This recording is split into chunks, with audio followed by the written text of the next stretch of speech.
604 Talk 107.3 FM, WBRP. Mornings with Brian Haldane off and running. Brian here with you. Cassie Spazzali producing. We are starting you off at 70 degrees in downtown Baton Rouge. Getting you ready for a stacked up Friday. We're all over the place today. Very news heavy on the front end. And then, honestly, getting you ready for a busy festival weekend. I mean, Jazz Fest kicking off yesterday. Live after 5 tonight. We got Kite Fest coming up this weekend. We got Improv Fest coming up this weekend. How does the Lieutenant Governor say it? If you can kill it, cook it, or dance to it, we got a festival. If you kill it, cook it, grow it, or dance to it, we got a festival for it. I'm not doing that phrase justice. It's more comprehensive when he does it.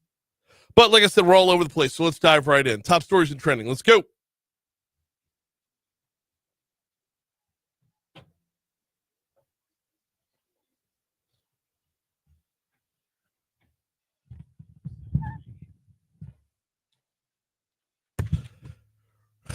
Well, early voting is just about wrapped up for the May 3rd election, and the seat in the legislature is on the ballot for some Baton Rouge voters. District 67 is home to more than 40,000 residents, and 3 Democrats are vying to fill that state representative seat that was left vacant by Larry Selders after he won Cleo Fields' former Senate seat. Those 3 candidates are Terry Landry Jr., Sonny Marchbanks, and Malcolm Meyer. Like I said, all 3 are Democrats. East Baton Rouge Parish School Board member Darius Lannis has been accused of violating state nepotism laws after his sister worked as a clerk at a Baton Rouge school during his tenure on the board.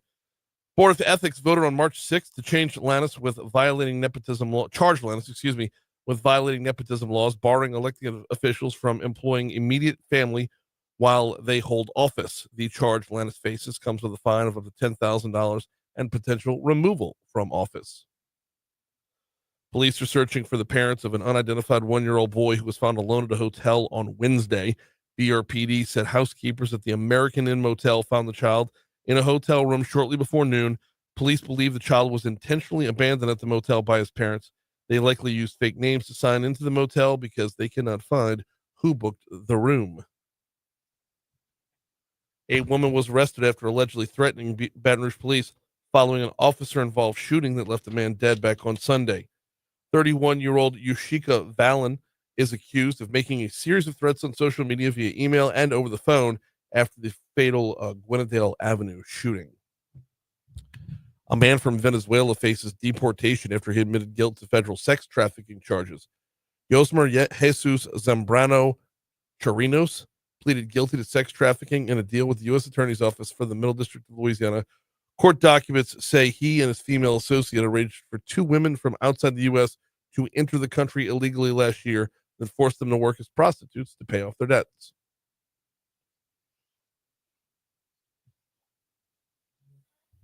All right. Good morning, Cassie. How are you? Good morning. I'm good. Glad to have you in this morning, filling in for John. You ready? I'm ready. You better be ready, because we're 3 minutes into the show already. You better be ready. All right. First, on Saturday, world dignitaries, including President Trump, will gather in Vatican City to attend Pope Francis's funeral. You going? Am I? Are you going? Oh, no. No, you're not going to the funeral? Unfortunately not. You didn't like the Pope? No. No, it's not that. No, you got me. Set her up. Got her. That's not true. I love the Pope. There you go. Good. Okay. Luigi Mangione will officially face the death penalty if he is convicted of killing United Healthcare CEO Brian Thompson. Saw that. So that's the federal charges, because he's already got the New York charges, I believe. I don't know. Isn't it amazing how we were all following that story and then we all weren't? Mm-hmm. Like that, just the news cycle turned over and we just moved on. All right. At the White House Thursday, President Trump said he has a deadline for negotiations to achieve a peace deal for the war in Ukraine and wants an agreement fast. And he is getting fed up with old Vladimir Putin. If those two were supposedly friends, they are fatting right now. I mean, decent little spat. He's getting fed up with the whole thing taking so long.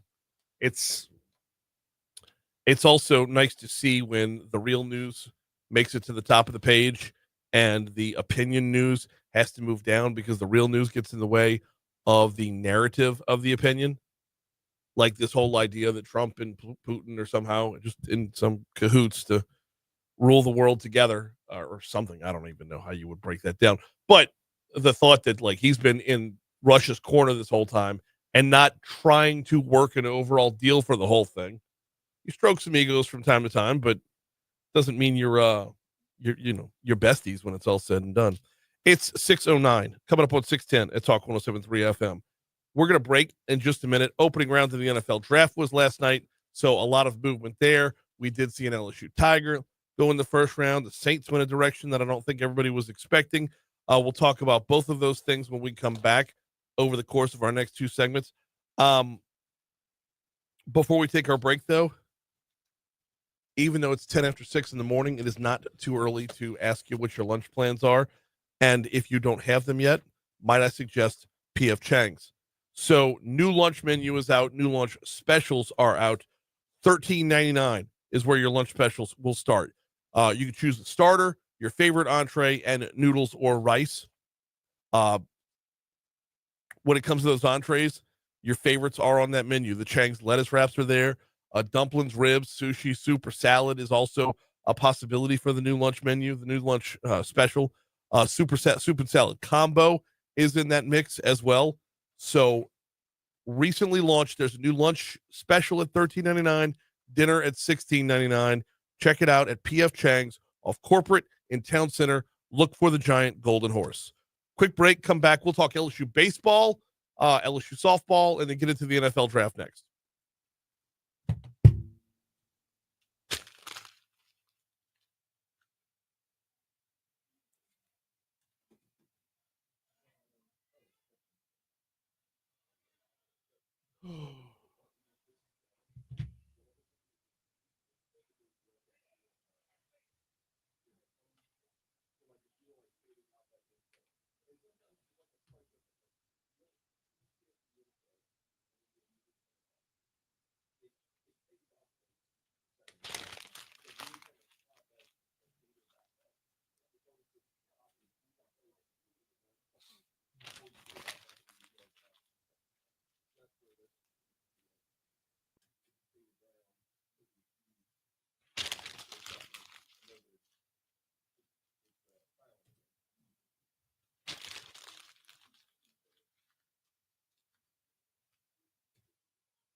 What's it about?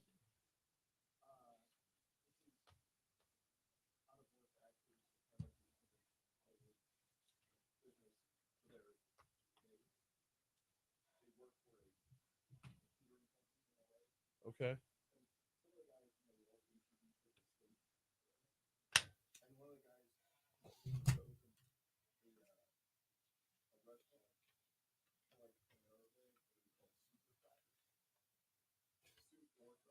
Yes. Soup and salad.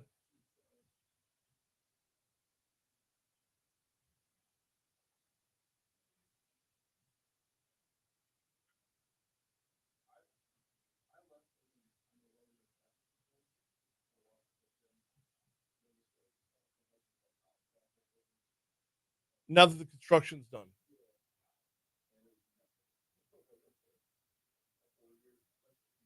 Yeah. Yeah, by the way, when you're used to being the only one in the building for the first 40 minutes of the morning and someone pulls in right behind you, it's like, oh, yeah. Who's this behind me? Who's going to ask me for $1 to get gas to go to Shreveport?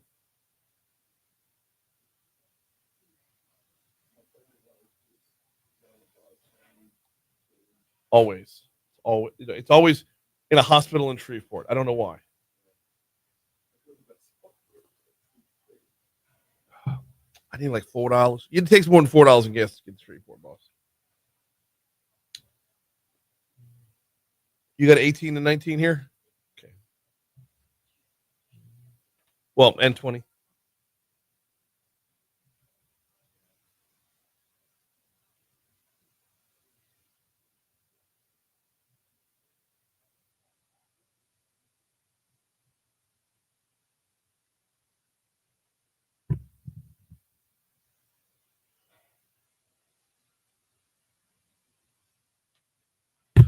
614 Talk 107.3 FM, WBRP. Mornings with Brian Haldane rolling right along. It is sports time.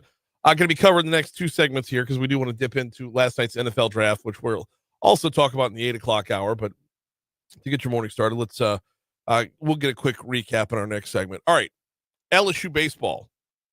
I don't think it's a stretch to say there is no more anticipated series than this weekend series. You got the Tennessee Volunteers coming to town. You've got the last two College World Series championship teams. Coach Jay Johnson says the Volunteers, extremely talented team yet again this year. I'd just say kind of the simplest form, big arms, big bats. They on the pitching side, they do what they do really well. And I mean that guy by guy, offensively, they can really drive the baseball, and physical nature, and how they play offense. So LSU comes in on a 2-game losing streak. They lost the final game of the Alabama series. Then they suffered the 13-3 loss, the run rule on Tuesday night to Northwestern State. Coach Johnson is hoping his team will, really pick up and learn from the last two games, or more to the point, just get right. A couple tough games when you're 34-8 is a first world problem. It is. It's like, honestly. So it's our choice to handle it the right way and play. And there's going to be another bump or two. Like, it's just the way that it is. You choose how you show up. Hopefully it's something that makes us better, as painful as it is. Cade Anderson back on the bump tonight. Anthony Ionson's going to start on Saturday.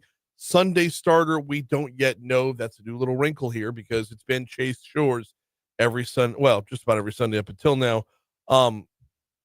If it's not Shores, Connor Ware is a possibility.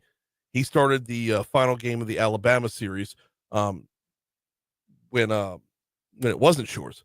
So Ware was asked about the LSU-Tennessee rivalry overall, and he said, "It's a very heated game. Everybody wants to be the best, and I think we're two contenders to be the best. So obviously, it's gonna be a fight, but it's what every player on the team is excited for. You kind of go out there and playing a team that thinks they're better than you, and you can prove that they're not." So, airtime on our sister station, Eagle 98.1 pregame show, will begin 6 p.m. tonight. First pitch will be at 6:30. Of course, Chris Blair and Doug Thompson will be on the call there. Tomorrow night's game, first pitch will be 7 p.m., which means, of course, pregame will begin at 6:30. And then on Sunday, first pitch will be 2 p.m. Moving from Alec Box Stadium over to Tiger Park, Beth Tarina and her softball team will be taking on number 8 Florida. So you've got two top 10 matchups going on within a third of a mile of each other this weekend on campus. Number 8 Florida rolls into town. I'm sorry, not for tonight. I don't know if I said tonight or not. They actually start this series. It's a Saturday, Sunday, Monday series. So you've got LSU softball playing at 1 o'clock tomorrow, pregame at 12:45, right here on Talk 107.3 FM. Patrick Wright, of course, on the call there. Sunday will be a 5 p.m. start. And then on Monday, you will have a 6 p.m. start. Beth Tarina's Tigers coming to this game, this series, 37-10 overall on the year. And, it's just, there's not a whole lot of signs of it getting easier because you've only got one more series after this before heading into postseason play.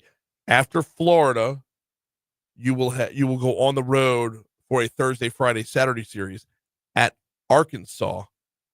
And then after that, the next up is May 6th begins the SEC tournament. So they will go home against the number 8 team in the country, on the road against an unranked Arkansas team, and then into postseason play on the back end of that. So Beth Tarina and her Tigers, their home is right here on Talk 107.3 FM. All right. When we come back, we're going to check the Fox Business Report coming up at 6:20. When we come back, we are going to dive into last night's opening round of the NFL draft. One LSU Tiger heard his name called. The Saints went a route that we might not have been expecting. We'll break that down next. Before we get to the Fox Business Report, let's see. We've got just shy of a minute. All right, let's see if I can do this in under a minute. Have you gone to talk1073.com to make your donation for the Dreams Come True Radiothon? We've got less than a week to go, y'all, and we want to post up some good numbers and finish strong with the Dreams Come True Radiothon. Go to talk1073.com, powered by the Baton Rouge Clinic, by the way. Go to talk1073.com It's right there on the home page. It is the first clicker, the tabs that roll through. First one, Dreams Come True Radiothon, powered by the Baton Rouge Clinic. Make your donation now. Or if you want to, if you want to hold off till next hour, we're going to do another power hour. Deborah Todd won yesterday's power hour. She gets 4 VIP wristbands to today's Live After 5. So plenty of food, plenty of drink, and plenty of fat hat on stage for Deborah Todd and whomever she would like to bring. We're going to do the same thing next hour. It's the Dreams Come True Radiothon. Hey.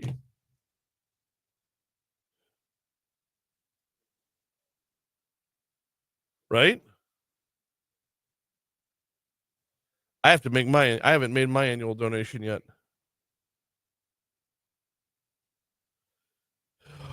Change amount.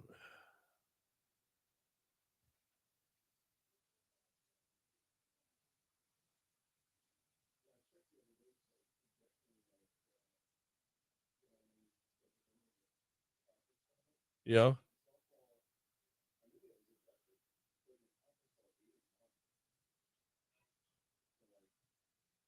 What, LSU softball? Yeah. Everybody in the conference is awesome.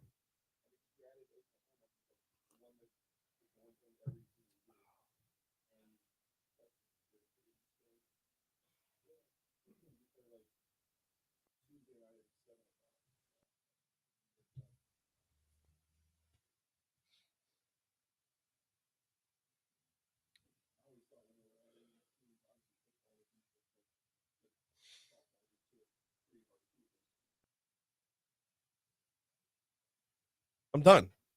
I made my donation. That was it. It had my card saved from last time. It sent me a text to verify it was me. I mean, yeah.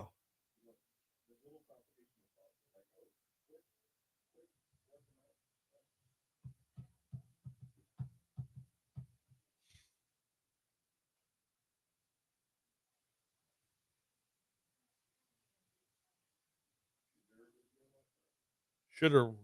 Very, very close to saying that, right? Gotta be careful with that name.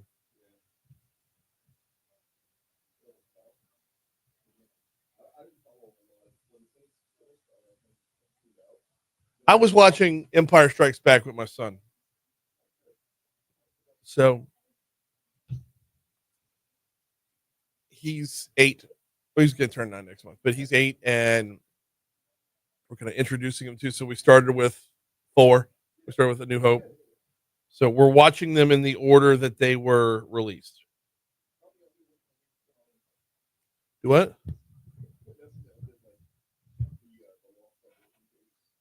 Oh, yeah.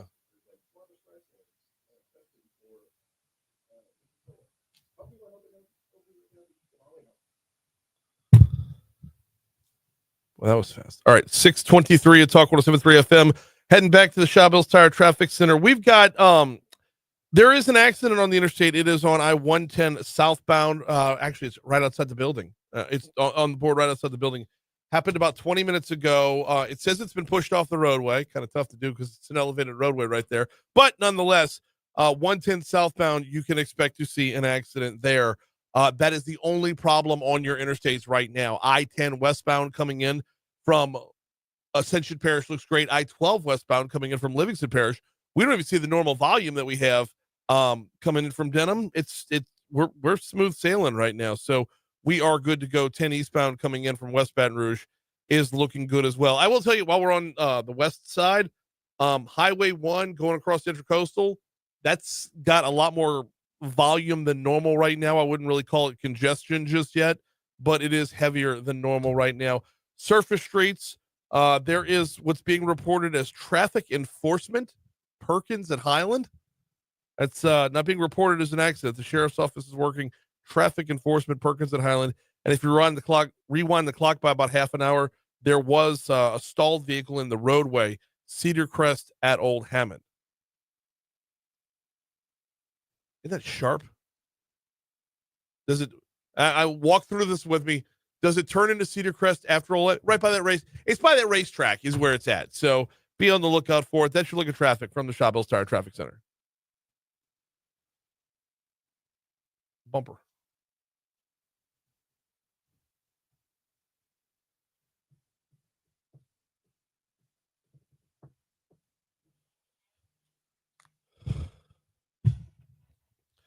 .624 Talk 107.3 FM WBRP, holding at 70 degrees in downtown Baton Rouge. Mornings with Brian Haldane, rolling right along. So the opening round of the NFL draft was last night. Cassie, did you have the call when Will Campbell was picked? I know I didn't have it on the rundown. I don't mean to hit you with things that are randomly popping up. But here's how it sounded when LSU's Will Campbell was drafted. With the 4th pick in the 2025 NFL Draft, the New England Patriots select Will Campbell, tackle, LSU. So another LSU Tiger comes off the board and another top 5 pick for the LSU Tigers. This is getting to be an annual thing, right? I mean, Jalen went number 2 last year. Go back to Jamar Chase was a top 5 pick. Joe Burrow, a number 1 pick. We're pretty spoiled here. Here in our school called so early, so often. Now, as far as Campbell's concerned, he goes to the New England Patriots. He, by the way, is only the 2nd offensive lineman in LSU's history to be taken in the first round of the NFL draft, much less this high. It wasn't a surprise that he was going to the Patriots. A lot of the experts, quote unquote experts, predicted that. After he was selected, Campbell said, of course, he's excited to be playing for a franchise that's won 6 Super Bowls. He's ready to help them get back on top of the mountain. I played for a historic program at LSU, and now to play for one in New England, I guess I'm lucky. I'm just super excited and thankful to wear that logo on the side of my helmet and across the front of my chest. It's a complete honor, and I'm just excited. So you got a Will Campbell, a rookie on the offensive line, going to be playing behind in front of a young quarterback. Behind Campbell will be 2nd year and fellow first rounder Drake May. He's a heck of a player, a heck of a leader. He's the commander of our offense. I'm not only excited to play with him, but the rest of the team. I'm excited for the future that we have in Foxborough, and I think we got a special season coming. Ooh, how's that going to go? I don't mean him playing in New England. I mean him pronouncing Foxborough like he's from North Louisiana, because he is. Foxborough. Gotta love that. Just gonna fit right in with those Boston accents up there. Campbell says, ever since Patriots Executive Vice President of Player Personnel, Elliot Wolf, came to one of his practices, he knew Foxborough was where he was headed. I told him and our area scout, Alex Brooks, that I wanted to be a Patriot, and that happened in the middle of the season. I've had great interactions with everybody throughout the process, a lot of them private workouts, 30 visits, just being up there, getting to meet everybody. I'm sorry, 30 visits? Hello. I mean, like we said, no real surprise where he went last night. Moving from Will Campbell over to the Saints in 60 seconds, because I do need to take 60 seconds to remind you about the folks at Mathern's. You can check them out downtown. You check them out on 3rd Street, right? 3rd and Main, right there. I was actually right across the street from Mathern's yesterday. Became a downtown staple very fast. Then they opened up their store on campus at LSU, right across the street from Tiger Stadium. You got Mathern's and the Nicholson Gateway Shopping Center. And they are quickly becoming an LSU staple. Well, before they were a downtown staple and before they were an LSU staple, the OG location of Mathern's was on Highland Road, right by Kenilworth. It was Kenilworth Supermarket, and it's back. The family you miss, the prices you miss have come back to the Kenilworth area. Mathern's is back home. Mathern's Market at Kenilworth. And oh, by the way, the app works for all 3 locations. Download the app today. All right, Saints last night picked at number 9. There's a lot of speculation as to where they were going to go. They ended up landing on offensive tackle Kelvin Banks Jr. from Texas. Banks was a unanimous All-American, won the Outland and Lombardi trophies last season while protecting both, well, depending on when in the season, either Quinn Ewers or Arch Manning. Banks says he remembers playing in the Superdome in the 2024 Sugar Bowl, especially the electrifying atmosphere that the Superdome brings with it. I remember just going to that stadium and seeing how electrifying it was, even though it wasn't the New Orleans Saints team playing, it was our team, but just seeing how electrifying the stadium was, how much energy was coming out of that stadium. It's true, though, right? The Dome is it's just such a sweet place. It's such a great place to play. So and whether you're talking about playing for the Saints, whether you're talking about hosting a Super Bowl, whether you're talking about the Sugar Bowl, or whether you're talking about hosting LHSAA championships, it brings a different level of excitement to it. Banks says that he is looking forward to playing for another rookie. Talking, of course, about head coach Kellen Moore. Whatever culture he tries to instill, just me buying into it and then putting my head down and working hard, finding my place on the team. And then once I find that place, then I just do what I can in my part for the team. Not try to worry about what somebody else is doing, but worry about what I can do to help the team win games. We're going to push pause on the draft talk for right now, but we will pick it back up again at 8:35. I'm efforting a few different people to hop on board that know a heck of a lot more than I do. In regards to the draft, I mean, questions need to be answered, like why did Shedeur Sanders not get drafted? How much longer till we hear Foster Morrow's? I'm not Foster Morrow. Mason Taylor's name.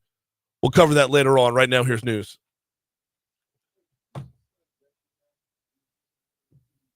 Karen Profita, Andrew Muhl, MUHL. Probably. I assume so. Yeah.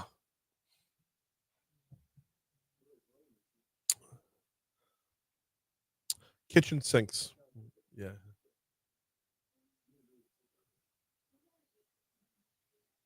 Brett Duggan.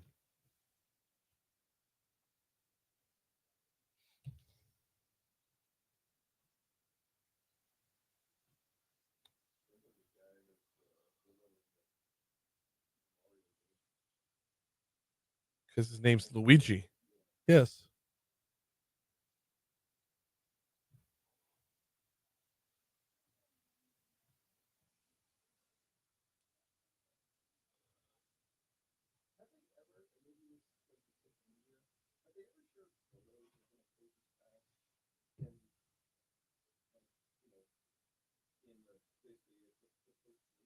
Don't they televise the whole thing? I don't know.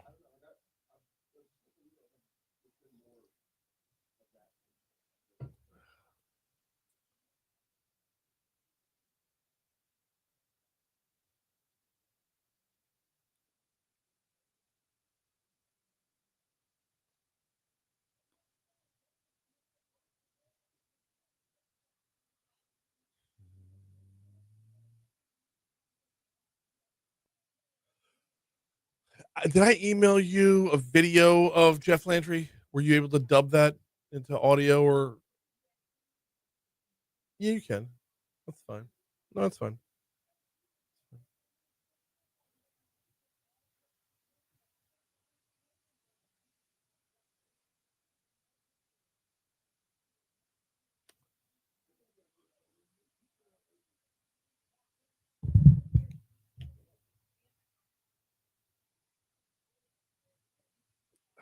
So I had someone on about that, the LSU nursing school last week. And I just it like took everything. I mean, not to ask the question why. We have too many 4-year universities in the state. Let somebody else do that one.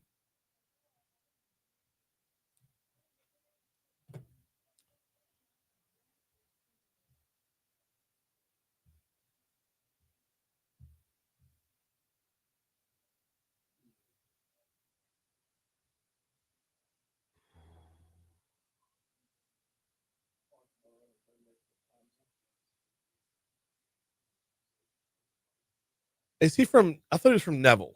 Okay.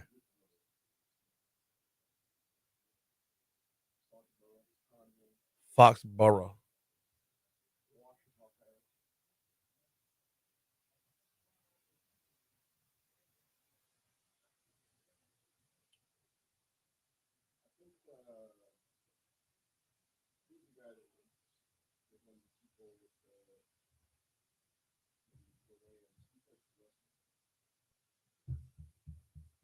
Whitworth.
Okay, I was listening to that on the radio, and I didn't know if that was real. Was that real?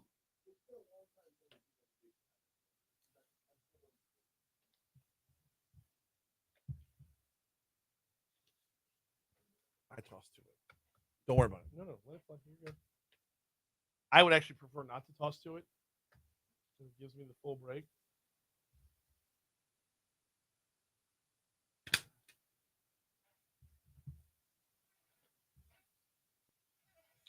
But yeah, top of the hour, when we're coming out of news at the top of the hour, I don't.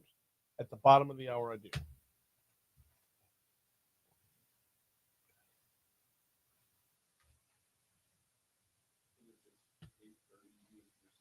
Correct.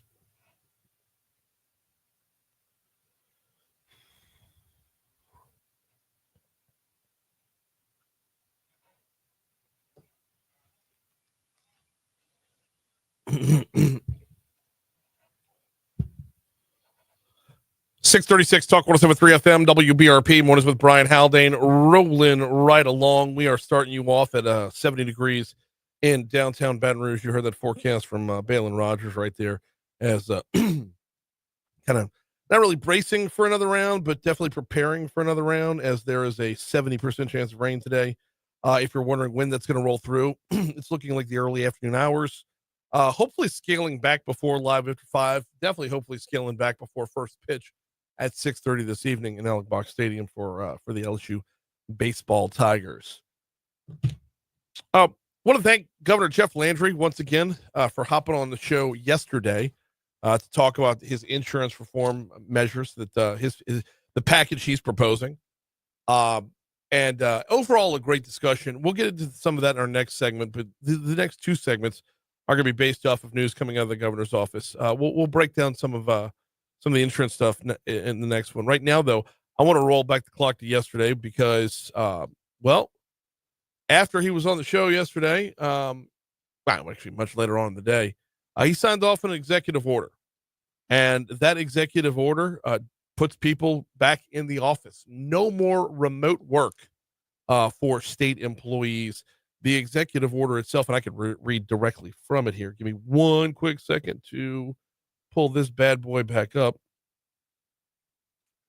It says, whereas the state of Louisiana is committed to serving its citizens effectively and efficiently and with accountability at all times, whereas it is in the best interest of Louisiana's citizens for state employees to return to physical offices or facilities to enhance public service and maximize the use of state-owned assets, whereas many leading private sector employees have recently increased in-person work requirements, whereas the federal government has recently increased in-person work requirements, whereas, and goes on from there with all the whereases, which all these announcements, all these executive orders contain, all that stuff. But he says, ultimately, now, therefore, I, Jeff Landry, governor of the state of Louisiana, by virtue of the authority vested in me by the Constitution and laws of the state of Louisiana, do hereby declare a direct order as follows. All existing telework arrangements shall end no later than June 30th of this year, except those that are medical accommodations approved in accordance with the policies of the respected state department, agency, board, or commission as required by, and he refers to the statute and the Constitution. It does it. The governor sounded off on this on a little video on Twitter as well.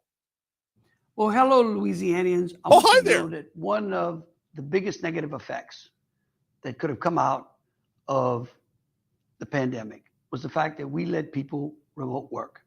And when people remote work, they don't get an opportunity to work inside the work environment with their other colleagues in real person. And so what we have seen is study after study has said it's time for people to come back to work because they are more productive. The Trump administration put out an executive order bringing all federal employees back to work. Today, I am signing an executive order ending the pandemic era policy of remote working for state employees. So it is time for everyone to come back to work. Well, hello. Okay, as far as the studies are concerned, it kind of depends on what study you look at. but he does have numbers to back him up there. As far as the actual productivity is concerned, when you return back in from remote work, what we're starting to learn is that the mixed bag is kind of what's working the best as far as getting the most out of the employees. I can't hop on board with the idea that it was unfortunate that we had to go to remote work, because we did all get sent home. Remote work got us through the pandemic without everybody having to completely shut down. It proved to be vital, and it has since proven to make sure that there are stopgaps along the way. If for some reason there's, I don't know, a 10-car pileup on the interstate and Florida Boulevard's backed up and we can't move around Baton Rouge because of gridlock, working from home feels like a viable option. I'm hoping that this executive order doesn't undo that. Because the order said, with the exception of medical circumstances. Like, let's say that there is, I don't know, a downtown power outage in all state government buildings. Wouldn't it make more sense to leave open the option for people to work from the house at that point? Now, one part that he kind of glossed over, but did mention, that I think is more important, and there's no way to gauge this empirically. There's no way to get any numbers on this per se. But the interaction with your coworkers. Getting back to work, and I know introverts are going to, roll their eyes or whatever, but getting back to work in the workplace, getting back face-to-face with your coworkers, experiencing each other as a community as we are, getting us out of our individual silos, in this case, out of our individual homes, to where we can network, to where we can fellowship, to where we can enjoy each other's company, even those of us that get on each other's nerves. Then, if one person in the office is a pain, the other two are going to talk about him at the cooler, right? At the water cooler, right? Each and every day, we find more and more ways to blame the internet for our woes. And when an executive order like this comes down, yes, there's a number of people that are going to stand up and say, great job, Governor. But there are going to be so many detractors that says, oh, this is good. You're actually going to kill productivity. It might. It depends. Again, depends on which study you're looking at. But my thing on this is not about us as productive workers as much as it is us as engaged citizens, us as in neighbors to one another, co-workers to one another, colleagues to one another, and dare I say friends to one another. Yeah, get back where you actually talk to people. Talk to people who you're not on the same message board with. Talk to people who you haven't blocked on Facebook. Like, talk to people who might have a difference of opinion than you, and have an actual conversation, and not be the keyboard warrior that you are when you never, ever, ever have to leave your house. I don't know if we can gauge what that does for our mental health, but if you want to limit screen time for your kids, if you want to curtail how much your kids are on social media, if you want to make sure their phone is put away at a certain point, you need to do the same. We need to lead by example. So this executive order is going to get a lot of mixed reaction. My only complaint with it is that it doesn't kick in until June 30th. Like, literally, it turns over the next fiscal year, I guess. But that's really my only complaint with it, is that we have to wait so long to get there. I would like to see it an area, a little bit of room to maneuver, to be able to say, in times of emergency, you can kick back to the house. If you want to have a mental health day built in, whatever the case might be. But the overwhelming majority of the time, let's get back to work in person. Let's wave to someone as they pass by your desk. Now, that being said, there is a part of this that I did want to spend 60 seconds on, and that is critiquing the governor on handing off too much credit to Donald Trump too often. I understand the governor's a huge fan of the president. I get that. But this is his executive order. There was no reason to mention the Trump administration in that 43-second video. Take it back to the Hyundai announcement. Remember that? The announcement came from the White House. And when your Secretary of Economic Development and your individual chambers of commerce and for the Baton Rouge area and Ascension Parish and everybody who put in all, and the Speaker of the House and the President of the Senate, all these people put in all this work. And when the announcement came from the White House, it's like, hey, what happened to all the teamwork that got this done? When the announcement came from the White House, it all just fizzled up and disappeared because it became Trump, tariffs, deal done. Same thing with this. Lead, man. You were elected with 53% of the vote. Lead. We've entrusted you with that office. It's your signature on the paper. There's zero reason to reference anyone else in that video or anywhere else. You're the governor. That's your right to do so. Anyway, my 2 cents. We got a break coming up. After the break, we will check your money now. After your money now, we will revisit Governor Landry yesterday on the show, offering up what he's pitching in terms of an insurance package. We're going to take a look at one particular part of it specifically. That's coming up next. Don't forget, Talk 1073, Spring Cha-Ching, powered by Citizens Bank and Trust. Register today at talk1073.com for your chance to win $5,000 cash. It's Spring Cha-Ching from Citizens Bank and Trust and Talk 1073.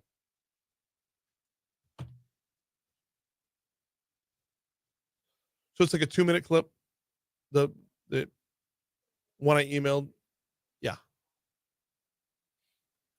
Can you play it in Q real quick so I can hear it?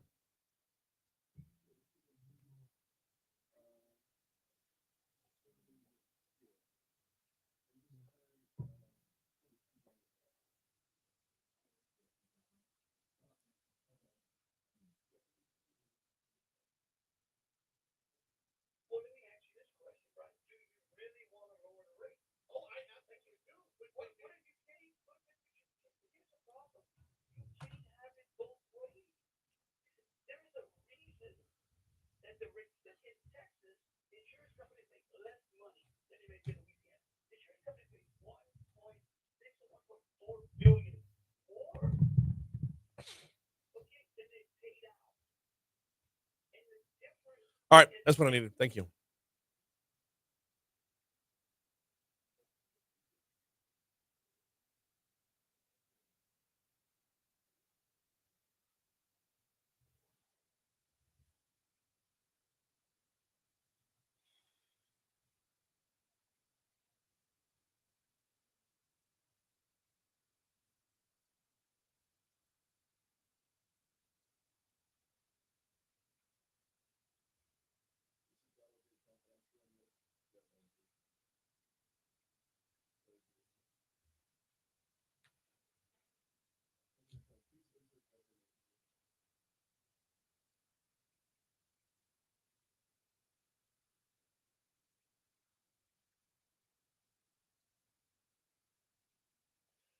Um,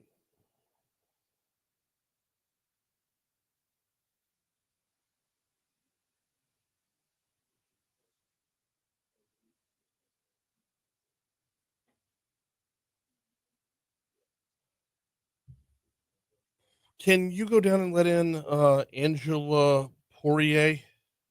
Okay. She should be right at the door.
I did see that exception part, Galen. Hang on.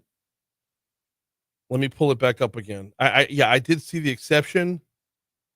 What I had a question about with it was, hang on, let me read that part.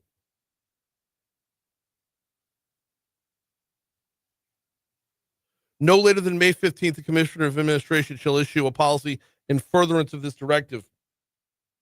The policy shall provide guidelines and limitations to ensure uniformity by departments, agencies, boards, and commissions. The Commissioner of Administration, upon request of an agency head, I'm on Facebook right now, right? Cassie? I'm talking to Facebook right now. Is my mic on for Facebook? Okay. Just making sure. May approve exceptions to this directive. Any such exception shall be in conformity with the policy guidelines and limitations to be issued by the Commissioner of Administration. So until the Commissioner of Administration sets in motion what is and is not an acceptable exception, then the department head can't do that. That's why I skipped right past that, because it hasn't been written out yet. All right. 652 Talk 107.3 FM WBRP mornings with Brian Haldane rolling right along. We got ABC News coming your way 7.5 minutes from right now. We'll get caught up with everything going on around the world with ABC News. We'll check our traffic again. We will check weather again then as well. Before we dive back into anything, got to remind you about the folks over at Cajun Soft Wash. CajunSoftWash.com is the website. CajunSoftWash.com. I actually had somebody, was it day before, was it Friday? It was Wednesday. They asked, Brian, what exactly does Cajun Soft Wash do? And I'm like, well, the easy answer is they'll clean off your roof. They'll clean off your walls. I mean, that's the best way to put that. And the follow-up to that question is, why wouldn't I just pressure wash it myself? Glad you asked that question, because when you pressure wash it, you can actually do more harm than good, especially with your shingles, and tear away little bits and pieces of your shingles time after time. So with a soft wash, what you're getting there is a 100% safe and effective chemical cleaning that doesn't eat away at the lifespan of your roof, a chemical cleaning that actually extends the lifespan of your roof, because you're killing off all the mold, mildew, and algae that would also be eating away. So whether you're talking about your house, whether you're talking about your roof, whether you're talking about a commercial exterior, Cajun Soft Wash has got you covered. Get started at CajunSoftWash.com. Keep it with Governor Jeff Landry, but switching topics almost entirely. Insurance is going to be the hottest topic all session long. We had State Representative John Weibel in here yesterday talking about that. Actually, we've had numerous lawmakers already within this short session talking about that. Governor Jeff Landry knows where he wants to take things, and a big part of the governor's package on insurance involves putting a whole lot more power into the hands of our insurance commissioner. Now, I'm a huge fan of our insurance commissioner. Love Tim Temple to pieces. And Jim Donnellan, who, by the way, when I went back and listened to the tape, I called him Jeff like 3 times. I called Jim Donnellan Jeff Donnellan like 3 times. Live radio, right? But Jim Donnellan served 4 terms as insurance commissioner. And if you're serving 4 terms as insurance commissioner, I got to ask, what's your campaign slogan? Well, the long and the short of it for Jim Donnellan was, I'm not in jail. That was the entire campaign slogan. We in Louisiana, we have a long and storied history with corruption, and a lot of it coming from that particular office. So this is going to be a longer clip here, because he goes off on he circles around to a number of different things within the answer. But the original question that I asked Governor Jeff Landry yesterday was, if you're looking to put together insurance reform, do you really want to put that much power in the hands of one person, especially when we've seen in Louisiana that one person can completely run amok? Well, let me ask you this question, Brian. Do you really want to lower the rates? Oh, I absolutely do. But you can't. But you can't. Here's the problem. You can't have it both ways. There is a reason that the rates. Look, in Texas, insurance companies make less money than they make in Louisiana. Insurance companies make 1.6 or 1.4 billion more, okay, than they paid out. And the difference, and you can look at it. You can look at the tort laws in the different states. All of them are kind of all over the board. You can cherry pick it, but you can look at the data and you can say, okay, these are the ways that we can best rein in frivolous suits. When I go around and I talk to people like, I believe our problem is frivolous suits. And you could say, you could make the argument that they're right because the data says that our small claims are greater than the national average, not just greater, they're double. And so you then go to the tort law, you say, how are they abusing our law? And so you check those boxes off. But every time we've checked the boxes that the insurance companies have told us to check, the rates have never gone. Let me give you a great example. This is so important, Brian. If you give me 2 minutes on this. This is the most, I want people to listen to this. In 2020, the legislature impaneled a study. It's called the Insurance Rate Task Force. They brought the 3 largest insurance companies together and said, okay, if we adjust our tort law according to these 10 things that we've heard again and again and again, how much would it save our ratepayers? The largest savings that this group, these are the insurance companies, I'd send you the report, it's public, said the largest rate deduction that they could find, the biggest cost savings, was the seatbelt law, okay? And it would have about a 5% reduction. We passed that law in 2020, Brian. Mm-hmm. Did you see a 5% reduction? Oh, no, but when the rest of the nation went up, because something else happened in 2020 as well, Governor, that whole little thing about the pandemic and whatnot, we went up by a smaller portion than what the rest of the nation went up, though.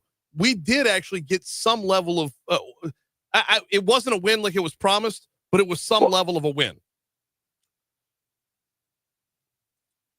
By the way, that full interview is available at talk1073.com if you want to check it out. And yes, in 2020, our rates did go up. In 2020, we were promised that quote unquote tort reform would make our rates go down. But then what's the old saying?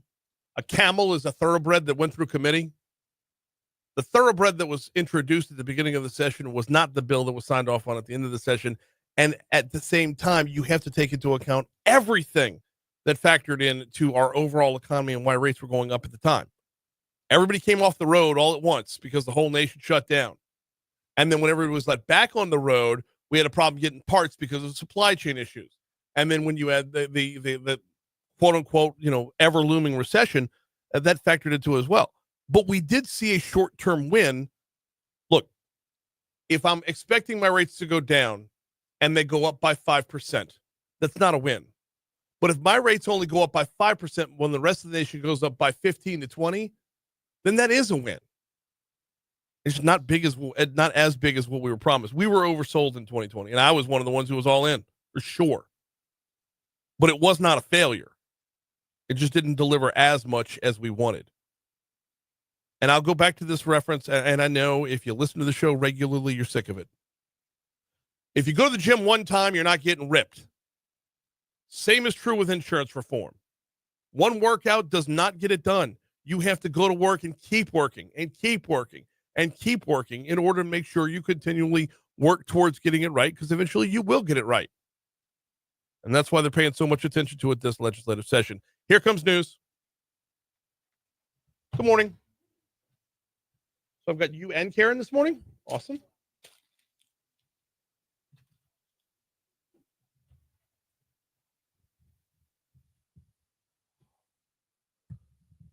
There she is.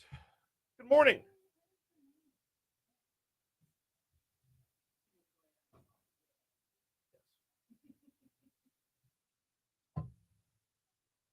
Bill was the first one to take the airwaves when the station flipped formats to talk. So, yes. I was serving on a non. We came over at the same time, but I had to serve on a non-compete. So he had to 3 months to be exact. So he pulled double duty. He was supposed to be the afternoon drive host, and he was hosting the morning show as well. And me and my co-host at the time were both serving non-competes. So he called it the morning show held hostage. Yeah.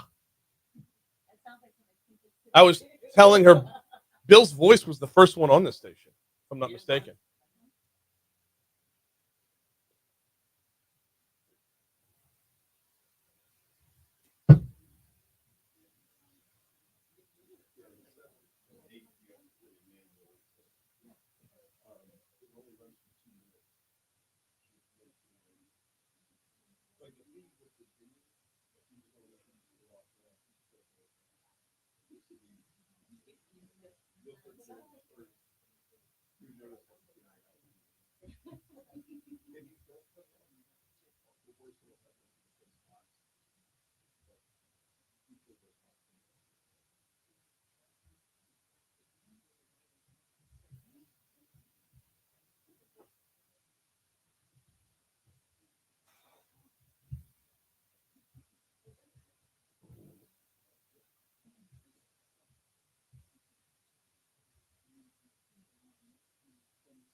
Yeah.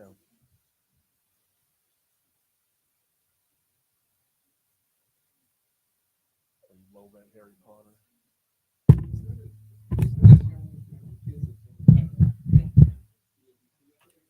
No.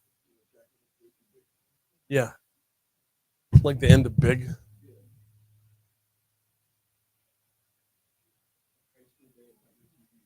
Yeah.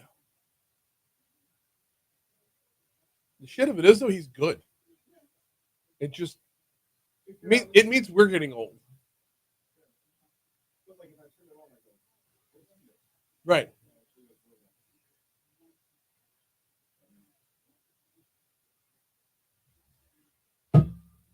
Oh.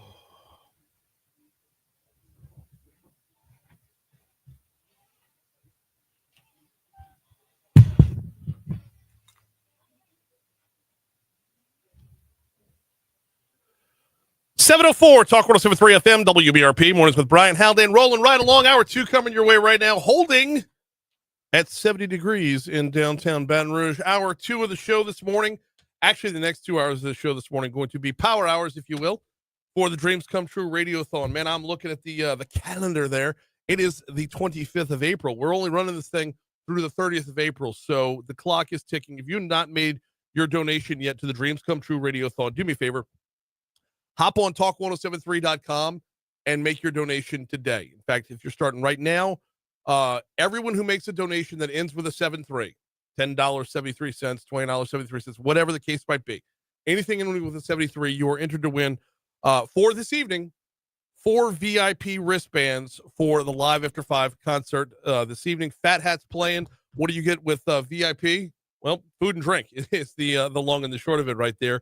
Your dinner's covered. Your beverages are covered. Your dinner's covered. Your beverages are covered. Just make your donation now at talk1073.com. And I'm going to tell you how quickly this was. I made my donation last hour, within one of the breaks. And it was when we went to the Fox Business Report at 6:20, and I was done before the Fox Business Report was over. It took me literally less than 1 minute to make my donation.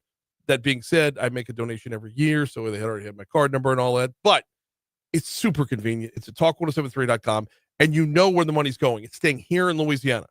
The Dreams Come True Radiothon stays here in Louisiana. These are for Louisiana children battling life-threatening illnesses and their families. Of course, the Baton Rouge Clinic powers this every year, and, of course, Lewis Mechanical, Patient Plus, Action Industries, Subaru of Baton Rouge, Service Chevrolet, Luba, and Duplessis Pool Builders are all teaming up to help match your donations as we get up to $2,000. So the clock is ticking. Get them in now if you can. Top stories are trending. Let's go.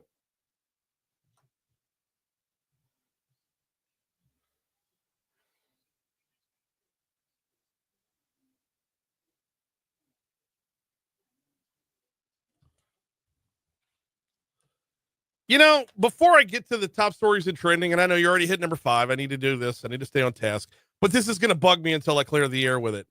I just spent 2 segments that seemed like I was ragging on the governor. Go back and listen to yesterday's interview. I want to make sure everybody hears the part where he's done so much good in just shy of 2 years. And it really feels like the insurance battle is undoing a lot of that. I mean, I ripped on him for handing off too much of the credit on the economic development front. But seriously, think about where we are right now. We have more jobs now than we had before COVID started, which is a remarkable recovery. We shouldn't let one issue turn a speed bump into a roadblock. That all right, it's off my chest now. All right, story number 5. Early voting is open, has been open all week for the May 3rd election. District 67, you've actually got to elect a state representative here. Why? Your state representative, Larry Sellers, moved over to state Senate when Cleo Fields moved from state Senate to the House of Representatives. So 3 candidates on the ballot: Terry Landry Jr., Sonny Marchbanks, and Malcolm Meyer. They're all Democrats, but early voting is open through tomorrow. And of course, election day will be May 3rd. East Baton Rouge Parish School Board member Darius Lannis has been accused of violating state nepotism laws after his sister worked as a clerk at a Baton Rouge school during his tenure on the board. Board of Ethics voted on March 6th to charge Lannis with violating nepotism laws, barring elected officials from employing immediate family while they hold office. The charge Lannis faces comes with a fine of up to $10,000 and potential removal from office. Police are searching for the parents of an unidentified 1-year-old boy who was found alone at a hotel on Wednesday. BRPD said housekeepers at the American Inn Motel found the child in a hotel room shortly before noon. They believe he was intentionally abandoned at the motel by his parents. They likely used fake names to sign into the motel room because they could not find who booked the room.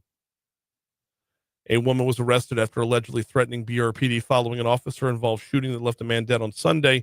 31-year-old Yushika Vallon is accused of making a series of threats on social media, via email, and over the phone after the Gwinnett Avenue shooting.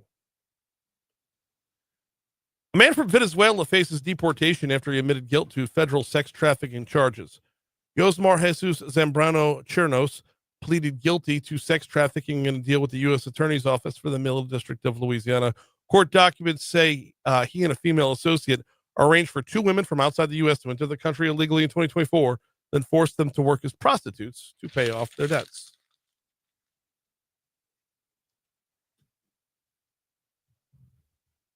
Okay, Cassie, what's trending? All right. On Saturday, world dignitaries, including President Trump, will gather in Vatican City to attend Pope Francis' funeral. Now, we established last hour you're not going. You're not making the trip. No, unfortunately not. Not going to swing by, just swing by the Vatican there? No, it's a little too far from me. I understand. I understand. I was I was considering it myself, and I was like, man, do I want to go? Maybe I could bum a ride on Air Force One. Maybe that's it. Well, here's the thing, though. You want to get to the Vatican? Mm-hmm. Flybtr.com, direct flight to DC.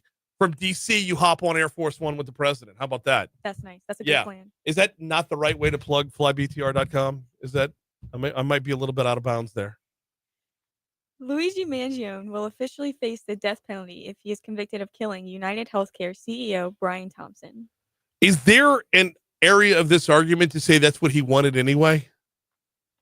Like he had to know that was coming, right? He was making that trade-off from jump.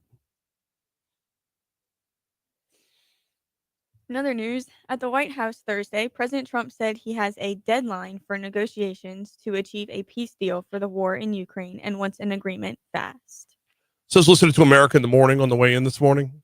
I say on the way in, like I pull up right as the show is starting, right? And apparently, Putin and Trump are they're just spatting all over the place. They're not in good form right now. That's if they're supposed to be besties, they're not doing a good job of it. This is hopefully going to spark some action too. I think we're all tired of this war. Hey, we're not even in the war, but I think we're all tired of it. It's clearly going nowhere. So everybody go home. How hard was that? How hard? Everybody go home. Boom. Just solved Ukraine. 7-Eleven to talk. I want to say thank you, Cassie. Very good job. Cassie Spazzali filling in for John LaBeouf this morning, y'all. And doing a bang-up job. It's 7-Eleven to talk 107.3. Got to remind you, of course, Baton Rouge Metro would be written down right here.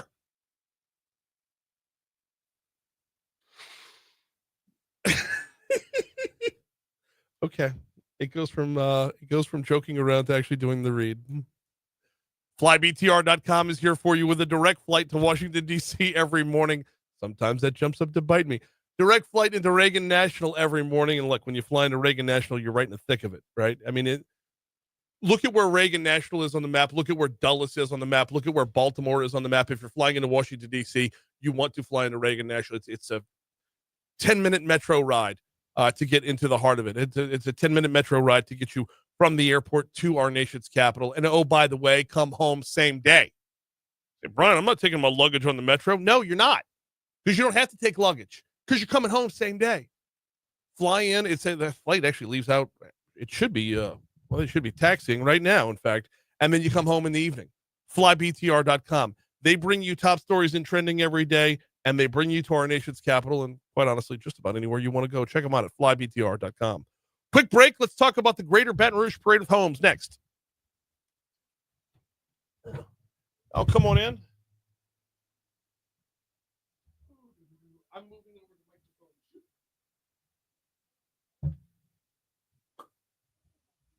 This looks so much nicer in here now. Does it?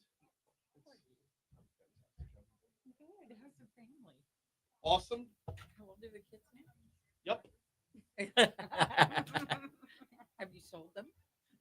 Almost. Trying. Almost. Not getting a good enough offer yet. Yep. Anything that's break even at this point. We have a golden eagle. Carrie was a Southern Miss in about. Oh my God. Last time we almost went there.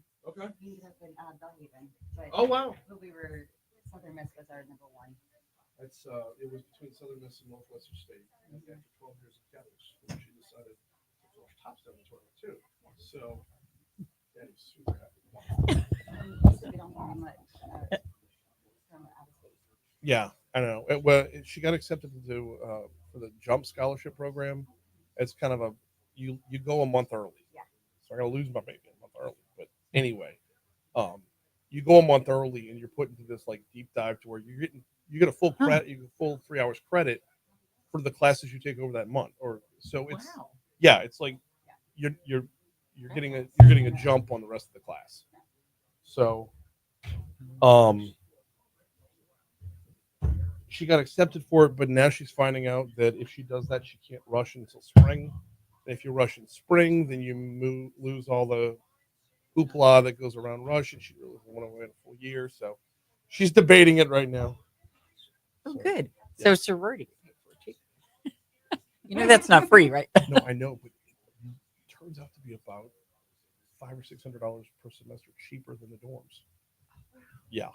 But you know, that really is good. I regret I didn't do a sorority. Looking back, I think people make so many lifelong friends doing that. And I wasn't in a fraternity, but Christy was a Phi Mu. So I didn't know this was up at Northwestern State, their sorority house is in Winnebago. Yeah, bring it on over. And then everything turns. Wait. I have a tendency to break things, and so okay, all right. I'm not touching it. 7:15 Talk 107.3 FM WBRP mornings with Brian Haldane rolling right along. Power hour going on all for the rest of the show actually over at talk1073.com for the Dreams Come True Radiothon. Please get your donations in while you can. We will be drawing a winner for 4 VIP wristbands to go see Fat Hat today. Why would I want to win free tickets to a free concert, right? No, it's VIP wristbands. So your food and beverage is provided. Yes, adult beverages are included in that. Coming up this weekend, we have got the Greater Baton Rouge Parade of Homes is going on. So I want to welcome Karen Profita and Angela Poirrier to the studio to talk about it.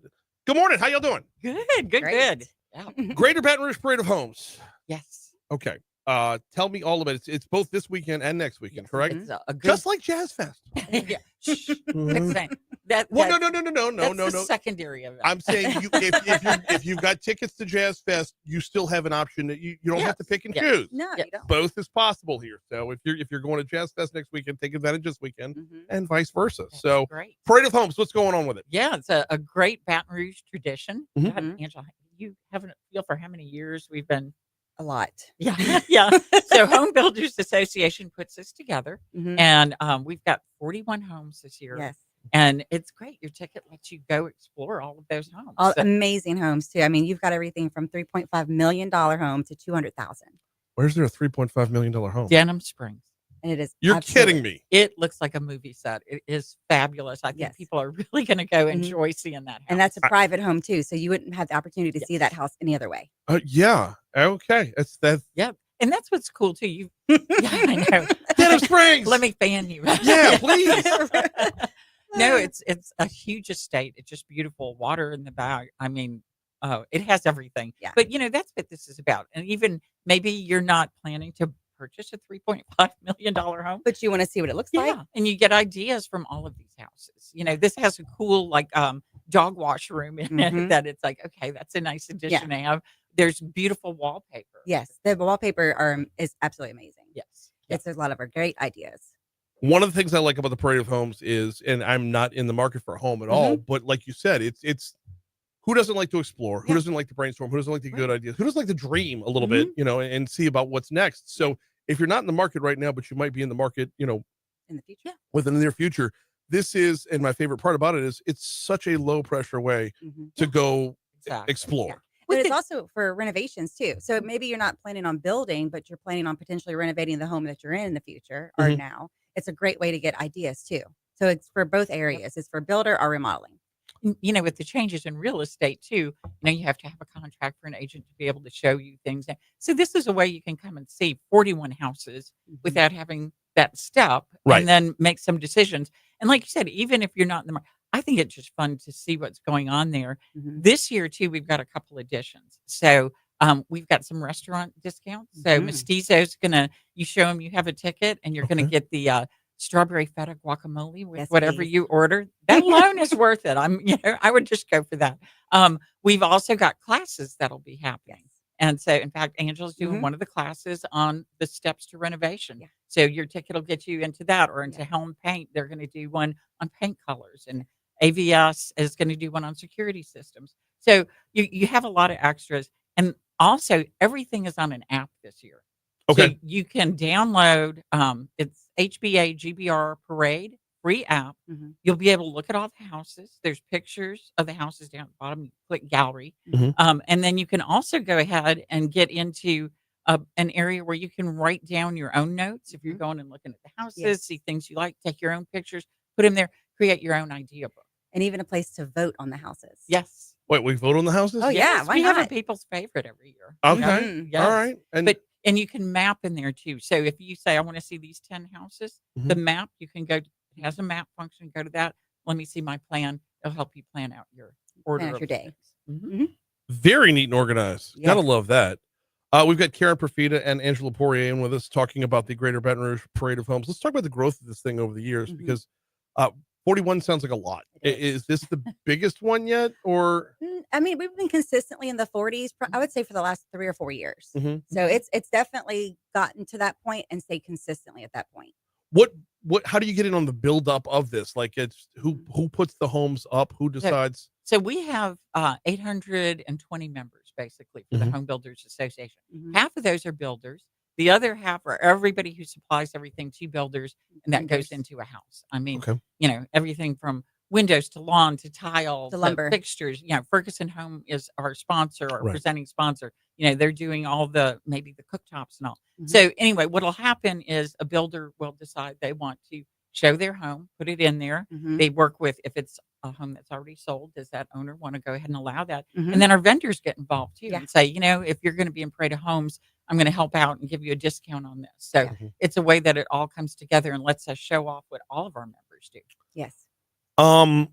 With the hope and prayer that my wife isn't listening right now, let's go back to the renovation class. The steps to renovation. Yes. What goes into that class? So that just shows you literally the 3 steps. It's how do you start? where do you end up in the middle, and how do you finish it? So it just breaks it down, because renovations sound very overwhelming. And so what we do is we just create it into 3 steps. Like, how do you start off analyzing your home and then making all those selections, redesigning the space, and the construction part of it. Mhm. So it's not as complicated as maybe it's played out to be, Mhm. or oversimplified sometimes too. So it's definitely a great information. We also kind of dabble with also the cost variations too, of the needs, wants, wishes. Like, you need to have a cooktop, but Yes. does it need to be 60 inches wide, or can it just be Right. 30 inch? Yeah. And you could have, a $20,000 difference there. So we talk about how those little decisions also can put you over budget. Interesting. Mhm. Interesting. So, yeah, so much of Baton Rouge is in need of a renovation right now, anyway. Yeah, Right? I mean, our biggest boom was in the 80s. Yeah. I mean, you look at, and I live in Sherwood. Mhm. And my Oh, yeah. house was built in '64, Mhm. and it was one of the first ones in Sherwood. But I mean, everything in Sherwood, Broadmoor too, Terra as well, and those are just 3 subdivisions on one little stretch of Old Hammond and Goodwood, right? Yeah. It's, if you broaden out, if you zoom out to all of Baton Rouge, you got a whole lot of people that fall in the same category. Yeah, and 100%. those are houses with great bones Oh, too. God, yes. So again, renovate it. We said that's always a good option. Mhm. Now, what's nice about new homes right now Mhm. is a lot of times The it's less expensive The incentives. to buy a new home than it is to buy an existing home.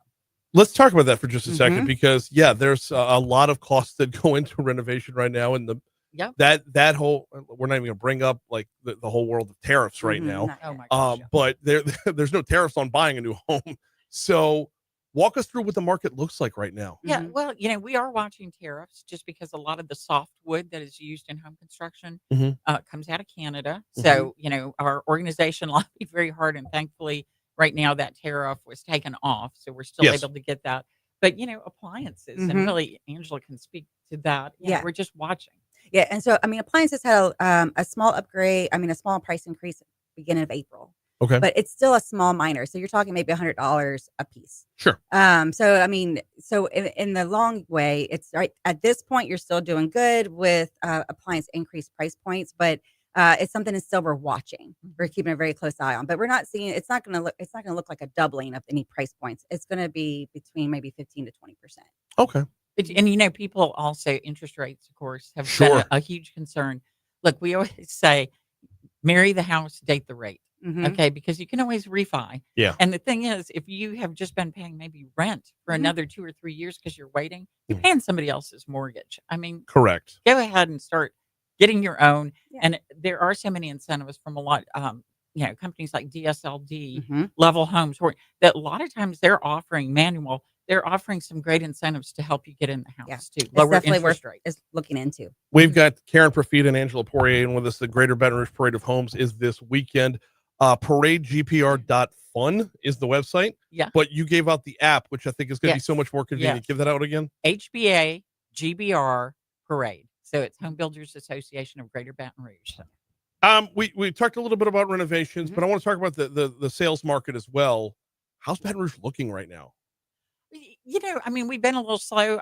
Things are starting to pick up though, and even our builders are saying they're starting to see more activity too. So, we're feeling good about the market. I think our builders have been very optimistic. Yes. I mean, Mhm. there's a really good feel out there. So, and homes are starting to move more. I know, talking to other agents, it's like it's starting to There's a happen. buzz there. That's a good. I mean, it's got to start somewhere, I right? think people realize that rate's not going to go back to 2%. No. Let's be Well, adults. if It's not we're being happening. if we're being completely honest, we don't want it to though, because there's so many other factors that go into that. Right. If the rate's at 2%, we're hurting everywhere else. Exactly. That's the rub on Mhm. that front. Mhm. So I want to go back to not the $3.5 million home in Dennis Springs, although that is on the table here. I'll show But you pictures. walk us through the range of what the rest of the homes are like. Yeah, I mean, I love the variety that we've Yes. got. So everything from like basically high 200s. Mhm. Okay. So what is now a starter home at those kind of prices, and then in between all different styles and levels and pricing, we've got houses in 3 different parishes. So we've got Livingston, Ascension, and East Baton Rouge. Okay. So you can see that variety. We know school districts that people are always looking at that. We've got those options. So there's one house in Denham Springs that's in the middle of town. It's just a beautiful new construction, kind of tucked away on a side street. We've got on Highland Road, you've got beautiful Housecraft homes just completed. Mhm. I know a lot of people take that route and see it. Goodwood, right at Jefferson. Mhm. Fabulous house there. That is going to be, I think, another one that's a big parade hit. Definitely worth going. Wait, I'm to. dying to know which one now. It's right near where the park is. Okay. And Like the really old, like stone looking one? it's a brick. Mhm, And yeah. it's a beautiful old brick, and the touches and detail in that house are It- phenomenal. And look for the flags and the signs, because you're going to start seeing Yes. those out everywhere right now. Yes. Important point. Glad you added that in there Mhm. because it's not, you're going to have the map on the app, Yeah. directions on Yep. the app, Yeah. but there's And if the, you're just driving by and you're like, all of a sudden you decide you don't have to you can go ahead and purchase that ticket on the app right then and Yeah. there and walk on in. Mm-hmm. let's talk about ticket purchase as well. Mhm. Yeah. If you can even if you forget everything else we said, but remember Home Builders Association Baton Rouge, go to that and you can look on there. It'll tell you how to download the app, how to just go ahead and buy your tickets Yep. directly there. Yep. But the app is the easiest way. Again, you'll see in there the way to buy your tickets. And they're $20 and they get you everything that we Yeah. talked about. All 4 days. and the guacamole. And And the the guacamole and the guacamole. champagne. Yes. Oh, There's Yeah. champagne. too. Solera. okay. Solera's doing bubbly for us. This doesn't come together by itself. Let's talk a little bit about sponsors. Ferguson Home, obviously the presenting sponsor. Who else needs a shout out this morning? Mhm. Oh gosh, GSE, Mhm. and they're fabulous. They do a lot of the electronics. That's one of the cool things now too. Is you control all your lights in your house with your phone, and they gradually fade at night, so you are peacefully Create the ready to mood. go to sleep. Oh, So, what Kate, you're gonna turn me into cranky old man right now, aren't you? no, but I'm going to call your wife later. Yeah. Anyway, and then Menzie Yes. Stone. Mhm. God, who doesn't love? Yes. Stone? I mean, you want to talk a little about what's happening in Stone? I mean, the stones are absolutely amazing. Everything from natural stone to quartzite to quartz. So, I mean, they've got everything you could possibly imagine. when I went to Menzie, he showed me they're now building into the countertop Mhm. your charger. Yeah. Can't even tell it's there. You just tap and it lights up underneath so you know where to put your phone Wireless. down. It's fabulous. See, again, back in my day, you had to plug it in. And those can be put anywhere. But- And they're literally like on a vanity, on the kitchen counter, on a desk, by the fireplace, you name it. And Angela's Acadian House, but Assured Flooring, Epicurean Society Yeah. is helping us this year. Homes. Danton Builders, and of course ProSource Wholesale, which beautiful flooring itself. Going on this weekend and next weekend, it's the Greater Baton Rouge Parade of Homes, 41 different properties, including a $3.5 million house in Denham Springs. Karen Profita, Angela Poirrier, thank y'all so much for stopping by. And, like we said, you get 2 weekends worth here. So get a jump start on it this weekend.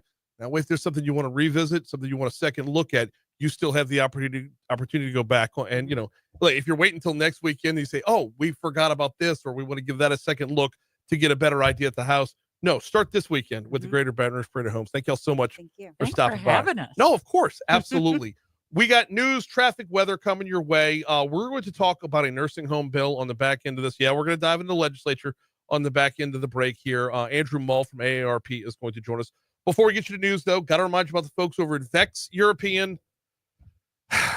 All week long, I've been telling myself I need to make my appointment. I need to call Vinny. I need to make my appointment, and I didn't. If you drive a European vehicle, you need Vex European. Why? They specialize in European vehicles. When you purchase a European vehicle, a Mercedes, a BMW, a Jaguar, a Land Rover, you know the full list. When you purchase that vehicle, you're expecting 2 things: performance and longevity. Well, if you're going to an everyday run-of-the-mill mechanic, you're not going to get the longevity out of your car, and you're sure not going to get the performance out of your car that you made that investment for. Vinny and his team, celebrating their 10th year in business, Vinny and his team will pair you with a master-level technician, an expert in your make of vehicle. Check them out online at vexeuropean.com. Vexeuropean.com. They're located at the backside of Industrialplex on Benefit Drive, but I would start by making my appointment online, vexeuropean.com. Quick break. We're back next. God bless you turning this to me so I could see the sponsor. Oh, there was I was no like, way I oh was going to hang out to dry. I appreciate it. Okay, yeah, you have to look at that house. It's on 4-H Club Road. The $3.5 million one? I was Oh yeah, that'd be great. I was resisting the temptation to make That's the most expensive thing in Denham. I know. Yeah.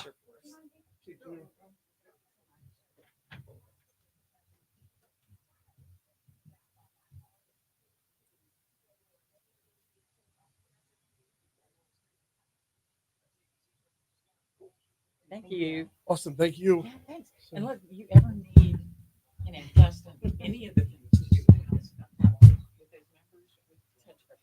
Cool. Can find you everything from a roofer to a, exterminator.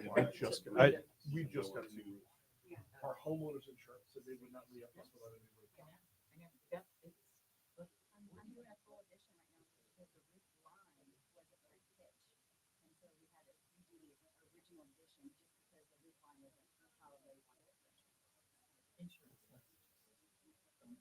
Because they don't have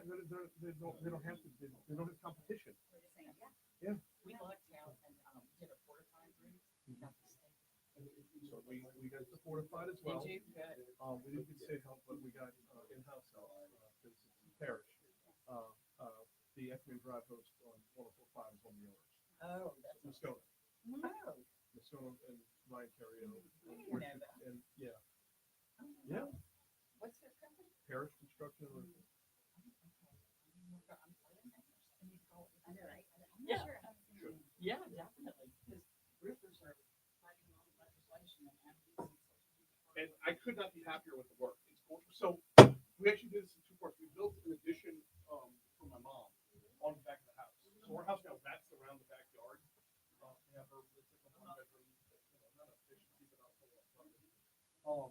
So she's doing that. She's going to talk about her project separately. So she did her roof, and then they tied it in. And if I gave you $1,000, you couldn't tell me where one ended and the other began. So, yeah. So it's, she needs to downsize. My dad's been gone for a decade, over a decade now. She doesn't need a 3,000 square foot home, and she doesn't need care. But it's nice to be close. Yeah. So yeah. And yeah. So yeah, I took Carrie's going to go. Abby is playing AAU basketball now. Oh my gosh. I know. So we're traveling weekends now to go to beautiful places like Belgium. Like Angela's got the kids on the schedule traveling. Yeah. Well, that's why I was Fantastic. Yeah. That's awesome.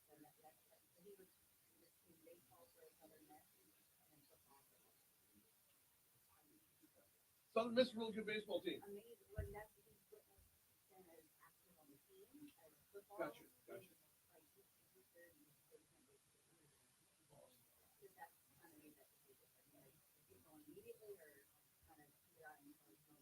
Yeah, bide your time and watch everybody else manipulate the transfer portal, and who knows if you get your shot. Yeah, no, that's the right. Yeah, I hear you.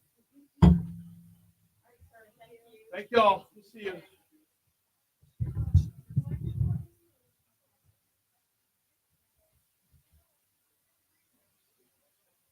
You call him.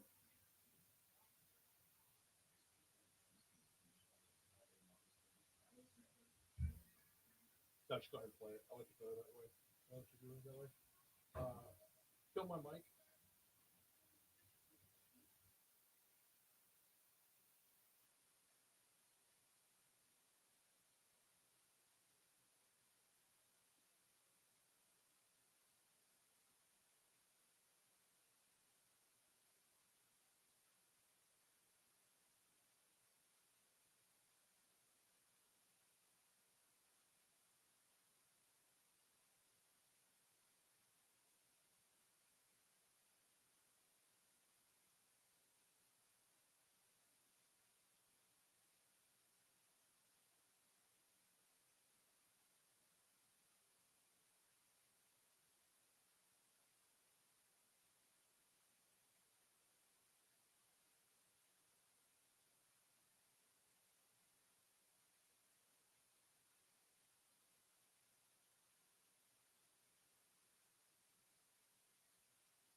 Yeah, that's.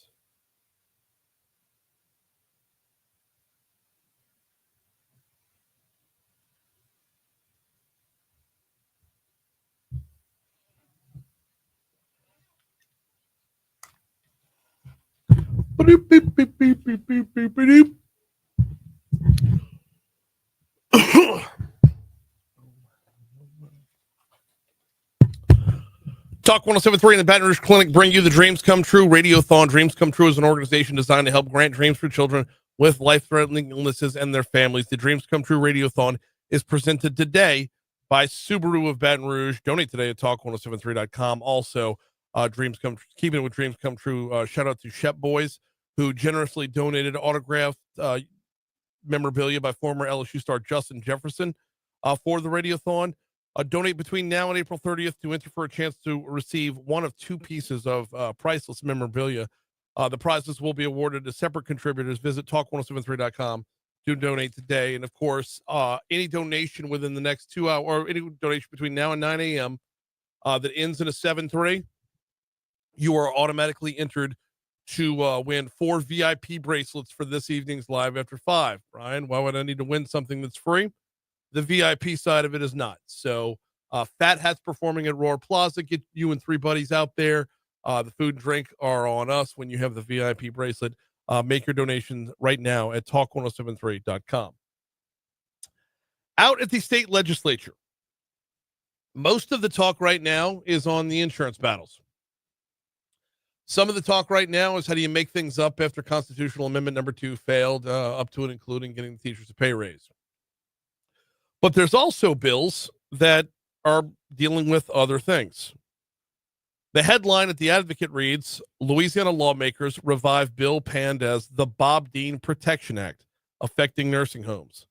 Joining us now to talk about this, representing AARP, is Andrew Muhl. Andrew, welcome back. How are you, sir? Good morning, Brian. I'm doing great. Thanks for having me back on the show. Oh, of course. Glad to have you on here. Tell me all about this bill. Well, all right. To preface, you said it in the headline a little bit. Louisiana's nursing homes. I represent AARP Louisiana, which is a voice for hundreds of thousands of unpaid family caregivers and individuals who want to live in their own homes as they get older and want options and choices to where they receive their long-term care.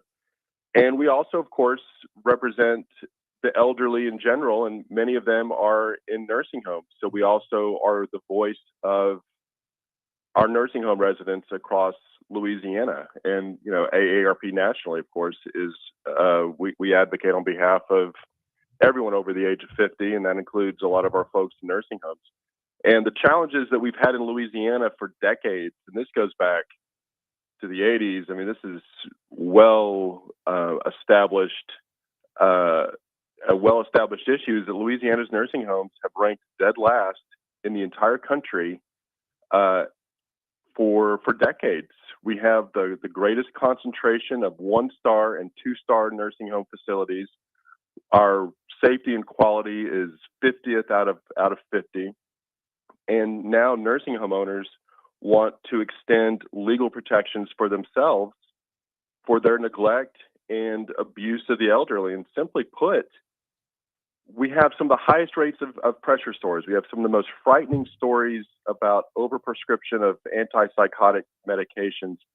And we receive daily countless emails, phone calls from loved ones who are stuck, you know, from family members of loved ones who are stuck in nursing homes, who tell us about shortages of staff and just all these horrific issues. And so this leads to a lot of lawsuits and litigation, as you can probably imagine. And a lot of these poorly managed nursing homes are getting tired of families trying to seek legal restitution and, frankly, justice. So they've been talking to some of their state lawmakers about finding ways to end those lawsuits by passing legislation that you referenced at the beginning that would do just that. So the bill in question here, if you're scoring at home, is Senate Bill 134. It's by Thomas Presley from Shreveport. Andrew, I read the digest on it, but I have not read the full 4 pages of the bill itself. The digest basically says it's changing the definition of healthcare provider and malpractice within the Medical Malpractice Act. It's modifying the definitions. How within the bill itself does it modify them to make things worse? Well, all right. So this, just full disclosure, I'm not an attorney, and there are a lot of way smarter people that have read this bill because it's very hard to understand. There's a lot of legal jargon that's in those 4 pages, and it looks very innocuous when you look at it on the surface. But our read of the bill is that right now nursing home owners are already, right now nursing home healthcare providers are already protected from being sued for malpractice. Louisiana's had a law on the books for about 50 years that really does a good job of protecting them if there's malpractice on the medical side. We aren't the only state that does that. There are 28 states that have some pretty similar law on the books that if there's medical malpractice, you're protected under that aspect of the law. Mm-hmm. But what Louisiana is wanting to do now, and nursing homes have been talking to Thomas Presley, who you just mentioned, Senate Bill 134. What we want to do, or what the Louisiana nursing homes are trying to do, is become the very first state that would put administrative negligence. So basically, administrative assistants, nursing home owners, custodial staff under the same protection that healthcare providers have received for 50 years, the medical malpractice part. People who don't provide healthcare and don't have healthcare licenses. So like the reason why it's been labeled the Bob Dean Protection Act, as you mentioned. So like when someone like Bob Dean, who of course was the man responsible for putting hundreds of people in a pesticide warehouse during the Hurricane Ida evacuation a few years ago, is found guilty of administrative negligence, the damages that he had been responsible for if this law was on the books would have been a total of $100,000. But as we know, in 2021, he was sued for millions, stripped of his licenses, and eventually pleaded no contest. So thankfully, this law was not under the books when that horrific tragedy happened. But if this bill was law in 2021, when Hurricane Ida hit Louisiana, Bob Dean would have been completely protected for his administrative negligence, without a doubt. So, I mean, that's a very specific case, an example, but we know that abuse and negligence happens every day in nursing homes. And so whether it's somebody slips and falls, whether it's somebody is strapped to a wheelchair and suffocates and gets strangled, things that are not medical happen all the time. But those horrific tragedies would now be covered under the Medical Malpractice Act. And again, we would be the first state in the country to do so. We got Andrew Muhl from AARP talking about Senate Bill 134, which would basically modify the definition of healthcare provider, modify the definition of, or really open up the malpractice protection for nursing homes. Should it pass? Andrew, yeah, the Bob Dean Protection Act. I understand why they're calling it that, but really, you just covered it in that last answer. There is that this is more about the day to day than the extreme. Yes. Walk us through, absolutely. and I I saw some of the testimony. Walk us through. It's tough to get through. I don't know how you sat through that hearing, but you hear some real horror stories from real Louisianans. Right. There, people who have pressure sores, who get sepsis and die of an infection, which is a very gruesome way, gruesome way to go. That would be covered under the Medical Malpractice Act now, if this bill were to be passed. Let's say that a custodian is driving a golf cart across a nursing home campus and accidentally runs into a patient who's on the grounds and injures or kills them. That would be covered under the Medical Malpractice Act. So just day-to-day accidents, things like that, mostly due to possibly, short staffing which if you look at the depositions that have been collected on these issues, a lot of the time it's due to short staffing. So, and that's administrative negligence. That would be covered under the Medical Malpractice Act. What about going past negligence to just full on elder abuse? Feels like it would be protected here as well. It would. It would. We heard some horrible stories the other night of residents who had been beaten up, punched, those kinds of things, and that, you know, suffered horrible injuries. Those kinds of things would also be covered under the act. So it's really anything that happens outside of medical treatment that would be now included. And I mean, I think the thing you have to really focus on, no other state does that. We would be the first state in the country. And I'll be honest with you, the reason why they're wanting to do this is because they're getting tired of families seeking legal restitution and justice. So this is their way of fixing that. We got about a minute left with Andrew Muhl from AARP talking about Senate Bill 134, which would protect nursing homes against against lawsuits in it would put them in a different category, to be sure. Andrew, give me a quick count here. How is this bill looking? Does it seem like it has a lot of support? I saw where Jay Luno spoke out against it, State Senator Luno, but I don't know. Is he in the majority here?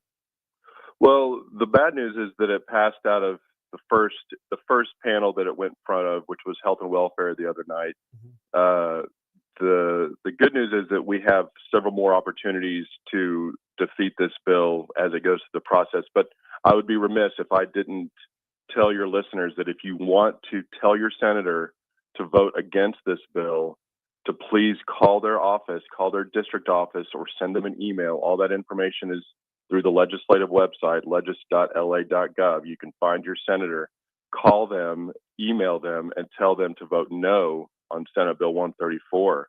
Because what's going to happen is you're not going to have any legal recourse, essentially, if this bill passes. Your options for seeking justice for family members that are injured or, you know, fatally injured or otherwise in a nursing home will be gone.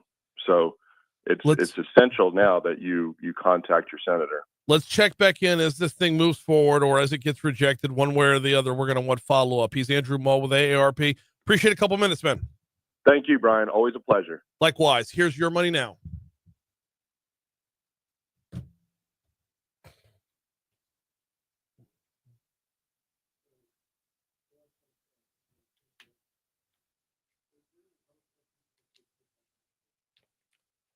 That was one example. Another example was a woman.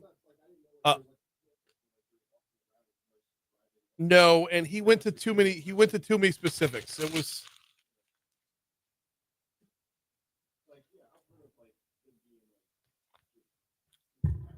Well, think of Ben Stiller and Happy Gilmore, right? You'll go to sleep or I'll put you to sleep. Attorney Chip Wager, who represents patients in medical malpractice cases, referenced another case in Ascension Parish.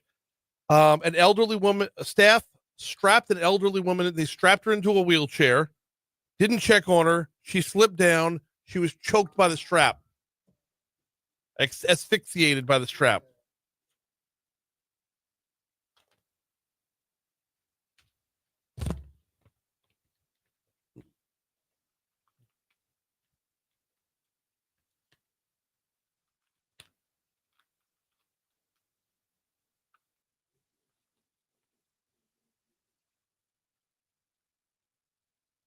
Yeah, I've never heard reports out of ours.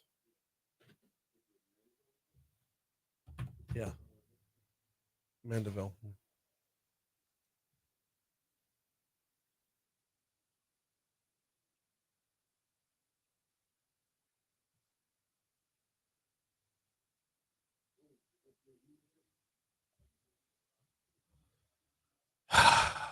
Yeah. Broken bread with the man. He's not a bad guy. When I say broken bread, I mean we had many, many appetizers and pitchers of beer. So the 65th parish at Washington Mardi Gras. It was Jay Luno. It was oh crap, who's my buddy from the beer league? John from the beer league. This wasn't this Washington Mardi Gras is the one before. Oh,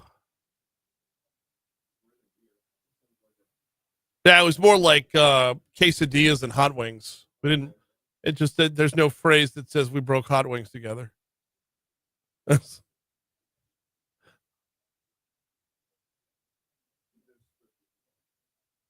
There is. That's,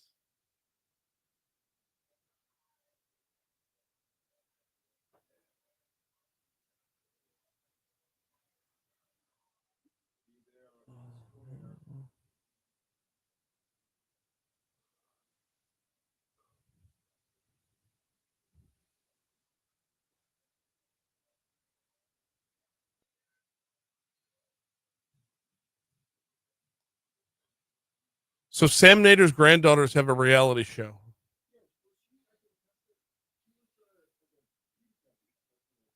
Dancing with the Stars.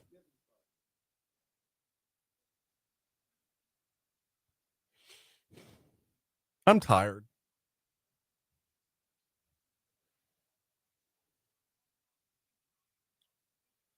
All right. I've only done one other promo that isn't Dreams Come True. I've just been pounding Dreams Come True.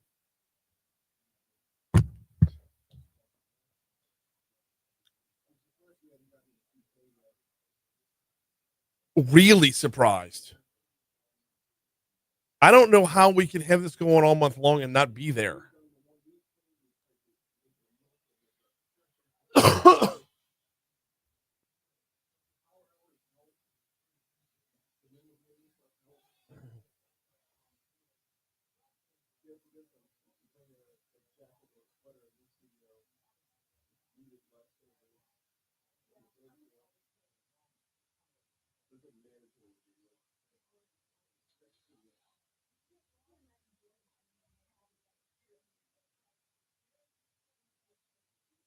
Yeah.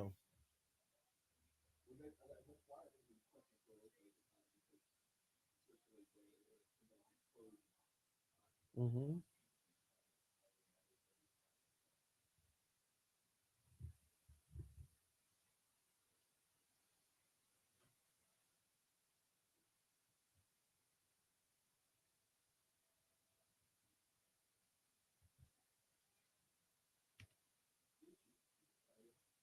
Mm-hmm.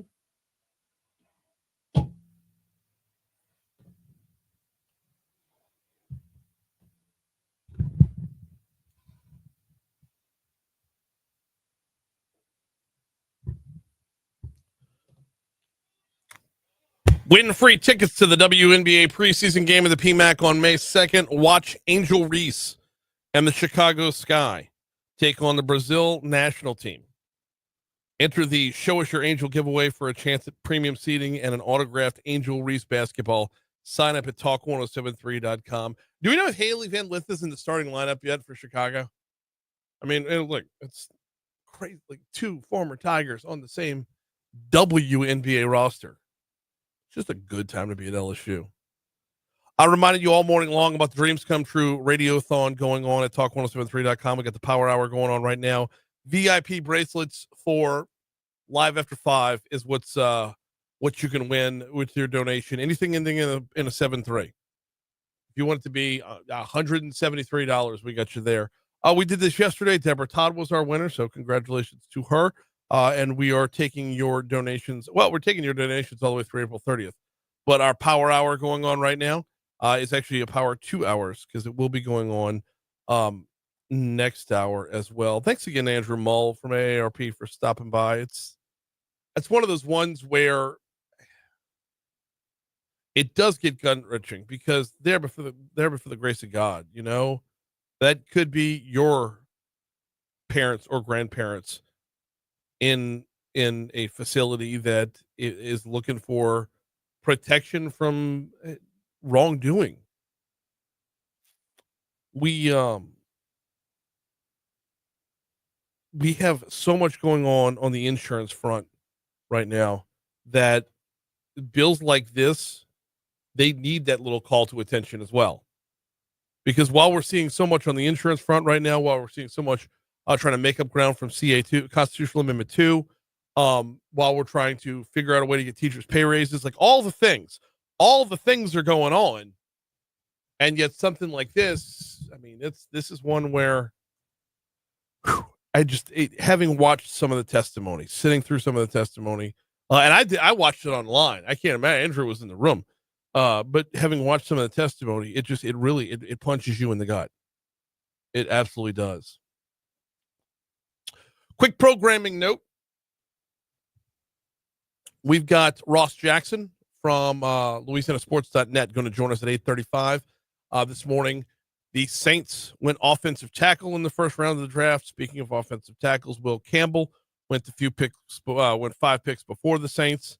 We're going to talk about those two and the other 30 folks not drafted on night one, and who's due up to go soon in rounds 2 and 3 tonight, and then the rest of the draft on Saturday. Ross Jackson's going to join us at 8:35. Coming up in our next hour, all the things going on right now. There's so much going on right now. You got 2 top 10 matchups over on LSU's campus this weekend. You got LSU versus Tennessee in baseball. You got LSU versus Florida in softball. You've got the Kite Fest going on. I believe that's on the other side of the river. You've got the Improv Fest going on here in Baton Rouge. You got Jazz Fest going on down in New Orleans. This is the best time of the year in Louisiana, which is there's so much happening all at once. Next hour, we're going to talk with Brett Duggan from Improv Fest. Brett's a stand-up comic. He's been on the show a few times before. Great dude. A lot of fun to have on. We're going to talk with him at 8:15 about Improv Fest as well. So let's get you up to our news, traffic, and weather. ABC, of course, going to handle things, bringing you up to speed on everything going on around the world. We will have this day in history when we come back. Cassie will handle this day in history, presented by 5 Star Printing and Signs. That'll be after we get back, after we take this quick break for news, traffic, weather on Talk 107.3 FM. It's 8 o'clock. I didn't write anything down there. I don't. Oh, and with it, no news this morning. There's been jack diddly shit this morning. There he is.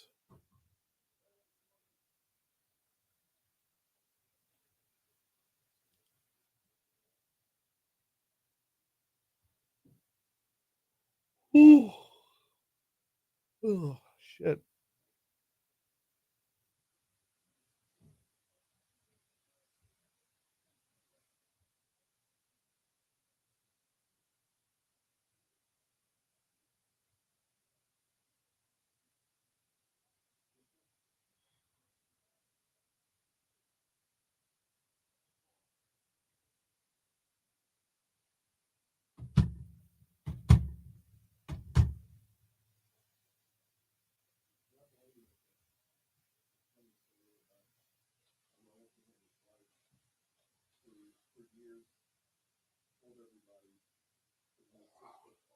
Yeah.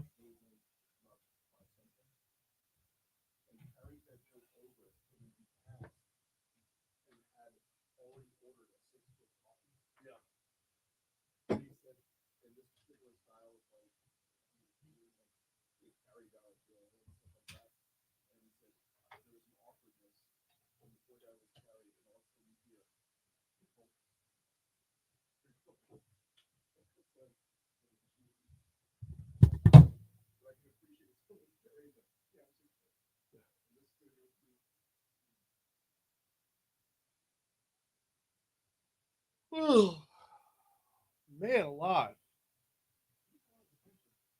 What? Yeah.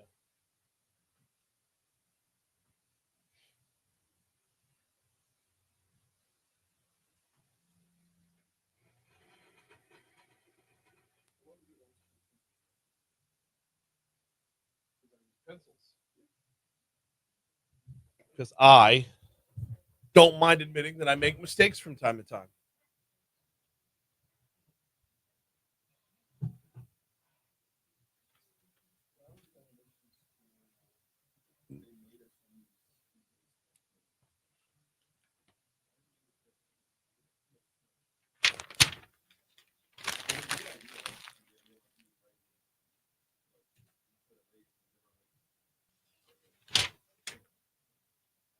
Yeah.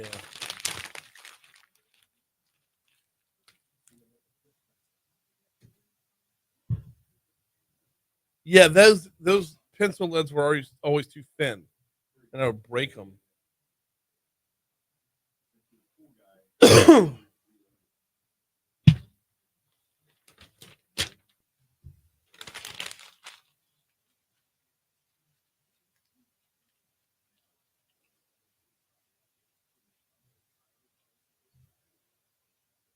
Ooh.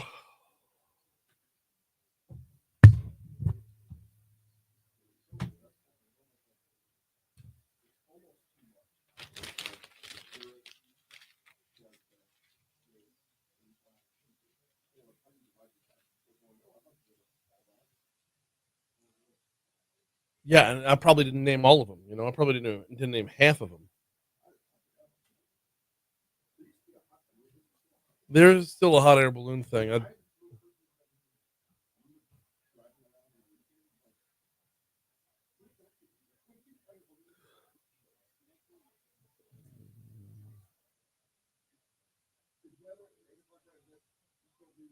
Still him right there. I'll do it at 8:35.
Mm. 805 Talk 1073 FM WBRP mornings with Brian Haldane rolling right along. Hour 3 coming your way right now. Brian here with you. Cassie Spazzali producing. John's got the day off today. Programming note, adding Ross Jackson to the lineup. We are going to talk NFL draft at 8:35. Coming up later this hour, coming up in our next segment, actually, Brett Duggan is going to join us to talk about the Baton Rouge Improv Fest. We are starting your third hour off at 72 degrees in downtown Baton Rouge. And yes, we are keeping one eye on the forecast all afternoon long, not just for Live at 5, but LSU baseball as well, and LSU softball for that matter. A lot of ground to cover this hour, so let's dive right in. The folks every day, the folks over at 5 Star Printing and Signs bring you this day in history.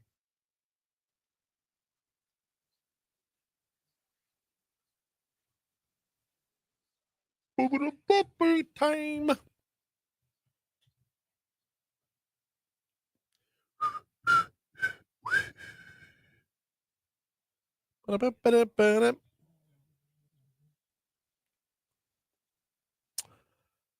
You ready for this, Cassie? I'm ready. Are you really ready?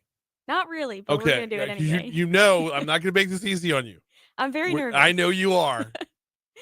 Okay. Let's have some fun. 1792 was the first time the guillotine was used in France. Bring the music down just a hair. Sure. And you need to project, Cassie. I'm sorry. Give me more Cassie. 17 what? 1792. That's the first guillotine was 1792. That feels so late. Yeah. I feel like the guillotine was like much older than that. Mm-hmm. What did they do before that? That's a good question. Yeah. I don't know. In 1846, open conflict begins over the disputed border of Texas, triggering the Mexican-American War. Okay. Start of the Mexican-American War today. I did not know that. Then in 1898, the United States declares state war on Spain for the Spanish-American War. Bite me, Spain. There you go. Come at me. What, you want to fight? Spain? You're way over there. In 1953, was Crick and Watson's discovery of the double helix structure of DNA. Really? That seems late. 53? 1953. You think we had DNA well before that? Yeah. I mean, we had the DNA. Because he Just didn't didn't invent discover it. he didn't invent it, he discovered it. The going back to I gotta go back in time a little bit further though. You said that was 53? Mm-hmm. On this day in 1874, very, very important for our business. Very important for our business. Guglielmo Marconi. Oh, no. We'll get to that in birthdays. Never mind. All right. Okay. In 1990, the Hubble Space Telescope was placed into orbit by Space Shuttle Discovery. Is it still out there? I have no idea. Why do I want to say it's still out there? Hubble Space Telescope. Let's see. You keep going. All right. I'll Google. You keep going. I think my last one was in 2022 was when Elon Musk decided to buy Twitter. Okay. And the world ended. Because that's the day that Elon do what? I still call it Twitter. I don't yes. call it Oh, X. everybody still calls it Twitter. Nobody calls it X. That's he needs to go back to just calling it Twitter. But that's the day that Elon became the villain. Yeah. He became the full on villain at that point. And then from there, goes to do the Doge thing, and now people are burning their Teslas. Mm-hmm. Awesome. I don't see where it landed. I don't see where it's gotten home. The Hubble telescope. I'm using, No, it's celebrating 35 years of discovery. NASA's Hubble telescope began its groundbreaking mission in 1990. It's still out there. Now think about this. If the Hubble telescope is taking pictures in space right now, okay, with whatever cameras on the Hubble telescope, think about the camera that was on your phone 5 years ago. How awful are these 30-year-old pictures now, right? Like if I go back to my, a previous iteration of my iPhone, my entire family looks like they're, blurry, like the Loch Ness monster. I can't imagine what 30-year-old pictures are looking like, or 35-year-old pictures, or pictures from a 35-year-old camera are looking at right now. It's not like you bring the Hubble telescope home, be like, hey, let's bring it back in, upgrade the camera, ship it back out again. I don't think they're going to do that. What birthdays are today? Moving on to birthdays, we have Al Pacino. He's today. Al Pacino, not Al Pacino. Sorry. No. Not the character from Tropic Thunder. Mm-hmm. The maker of Booty Sweat. Not that Al Pacino. No. This is hoo-ha. I'm just getting warmed up. That Al Pacino. He's done movies since Scent of a Woman. I should probably be able to reference something else. We also have Ella Fitzgerald. Really? Yeah. All right. Go ahead. Who else you got? I have Talia Shire. She's Adrian in Rocky. That's the only thing I know her from. That's the only thing I know her from. Yes, she is. Isn't she also in The Godfather too? I know her from that too. Yeah. She's Connie Corleone. Mm-hmm. So basically Al Pacino's sister. Yeah.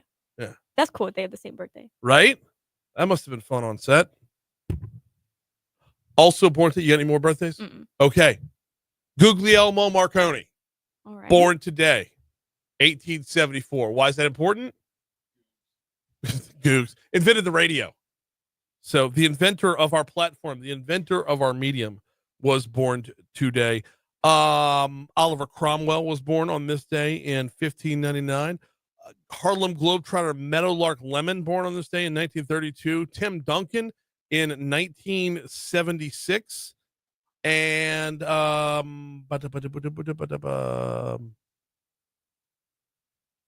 where's my sports list at? Cassie, I lost my sports list. NBA Commissioner Adam Silver in 1962, and Fox announcer Joe Buck in 1969. Who died? I've got Art Fleming, who was the first host of Jeopardy. Really? Yep. Never knew there was another host of Jeopardy. All right. I didn't recognize any of the other names. So All that's right. all I got. Well, for there's a few. All right. There was. Oh, by the way, also died on this day Harry Belafonte, Ginger Rogers. Those were the only other two that I had. Got a national day for us? It is National Telephone Day. National Telephone Day? Mm-hmm. Fair enough. We'll take it and run. It's 8:12 at Talk 107.3 FM. Coming up this weekend, so many different things. One of them is Improv Fest. We're going to talk with Brett Duggan next.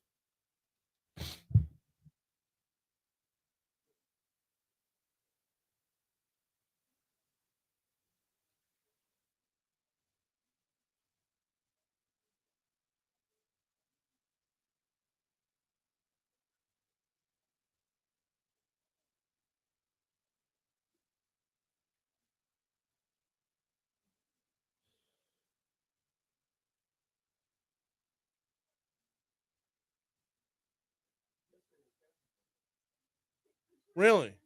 The day before that was Haggai's birthday. What? Meadowlark Lemon?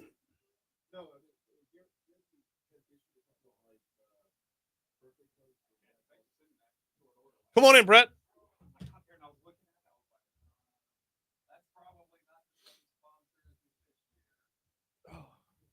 Likewise.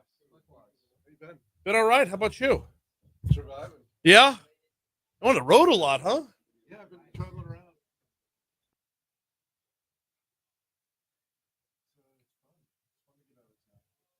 Get away from my children.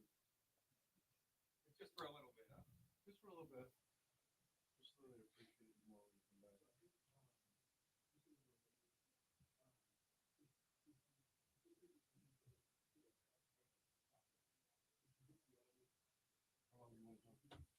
We have until 8:30. So it's a full 15 minutes. I do want to talk a little bit about your comedy career as well. So not just a festival, but I mean, I've been seeing you all over. Okay. Why not, right? Yeah. Mm-hmm. Oh, it's also Renee Zellweger's birthday. Missed that one. Yeah.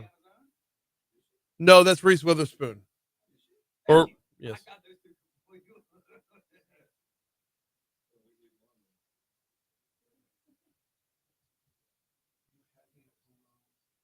Yeah.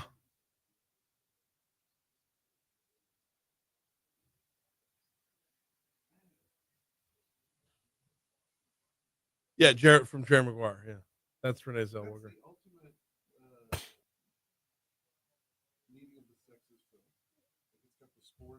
And the romance. Yeah. Yeah. Yeah. Just like Braveheart. Has the war and the romance.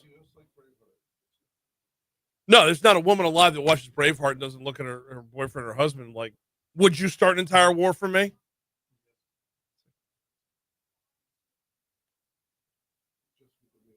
Right. I mean,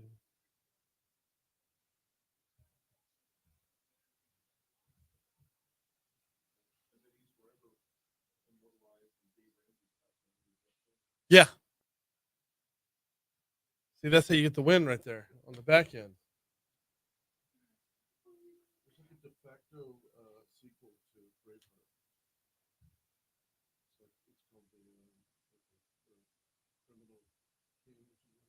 I didn't know that. There's another movie that follows up with the history right after. Okay. With the guy who played Captain Kirk in the new Star Wars. Okay. We're coming in. 816 Talk 107.3 FM, WBRP, mornings with Brian Haldane, rolling right along. Going to talk Improv Fest in just a minute. We got comedian Brett Duggan in with us. Give me 60 seconds before that, though, to remind you about the folks over at Landmark Bank. LandmarkBankLA.com is the website. Personal banking, business banking, they've got you connected, and you don't lose any of the technology either. Financial technology is of the utmost importance these days, and they've got you covered with their digital services. Whether you talk about bill paying, online banking, e-statements, all the electronic services are available at LandmarkBankLA.com.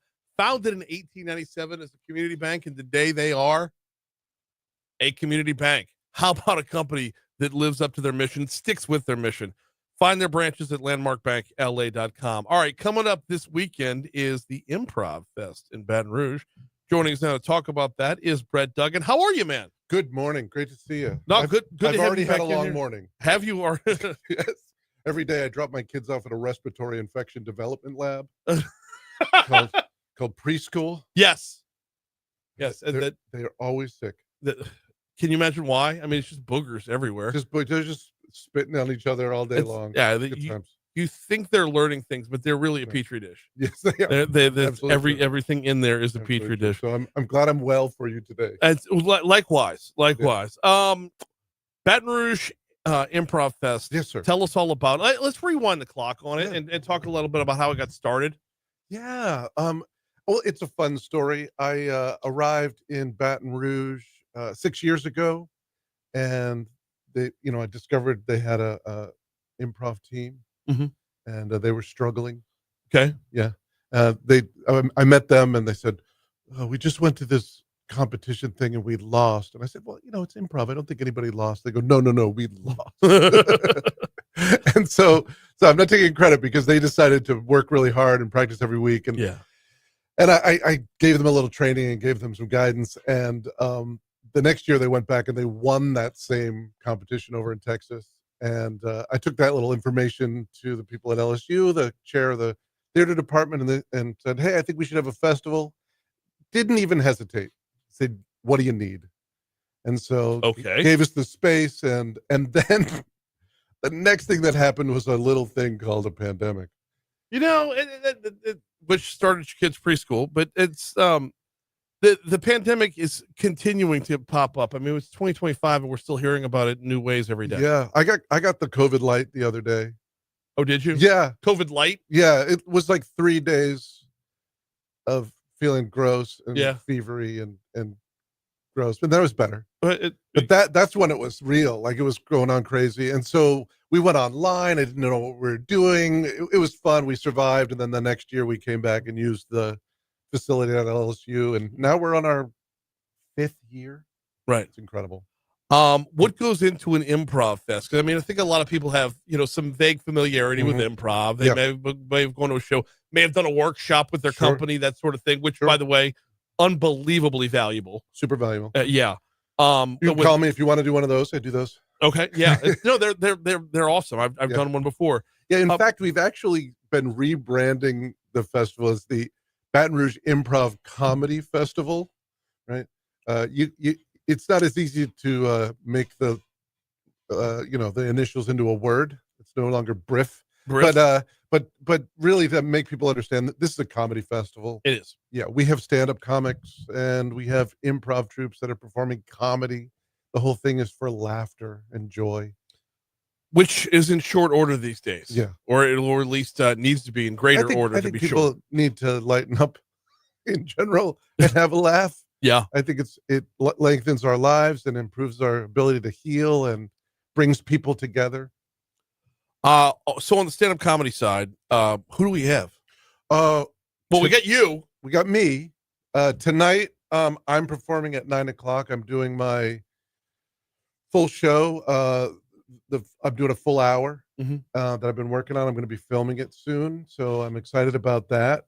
It's called Dad Rock. It's a intersection of a guy old enough to remember grunge rock the first time with small children, and just kind of a tribute to fatherhood and parenthood and rock music and all of that blending together.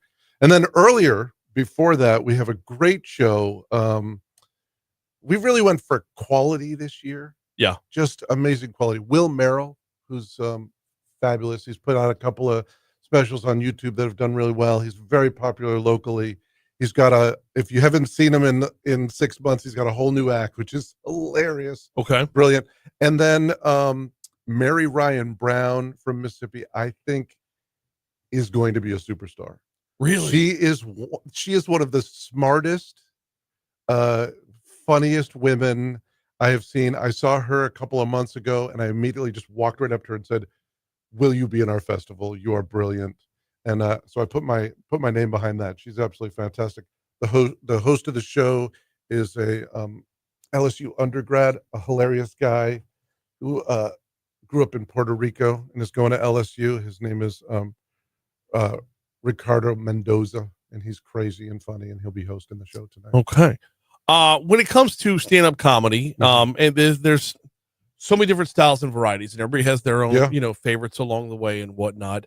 how do you incorporate bringing in the different styles while still appealing to everybody within a show like putting together, this show plus your show tonight? How do you do it? You know what? I don't know if you can overthink it. Just like who's funny, right? Who's not divisive, right? There's a time and a place for, camps and their comedians. I love that. Right. People who have a strong opinion politically or socially and stuff like that. I went for funny. I went who's funny, who's not gonna piss people off too much. But that line gets walked quite regularly, Yeah. and what it does, we live in a society today where that can go one of two ways. You could be the comedian who pisses people off and you get canceled immediately, or you could be a comedian who pisses people off and you get invited to the White House. Right. Like, I mean, it's just, we live in a world where people turn to Jon Stewart for their news, and Bill Maher gets invited to the White House. Like, how did societally did we make it to this point? I don't know. I don't know. It's the easy answer is, Facebook and Instagram and all of the stuff. Everyone's been being split up, I think, on purpose. Yeah.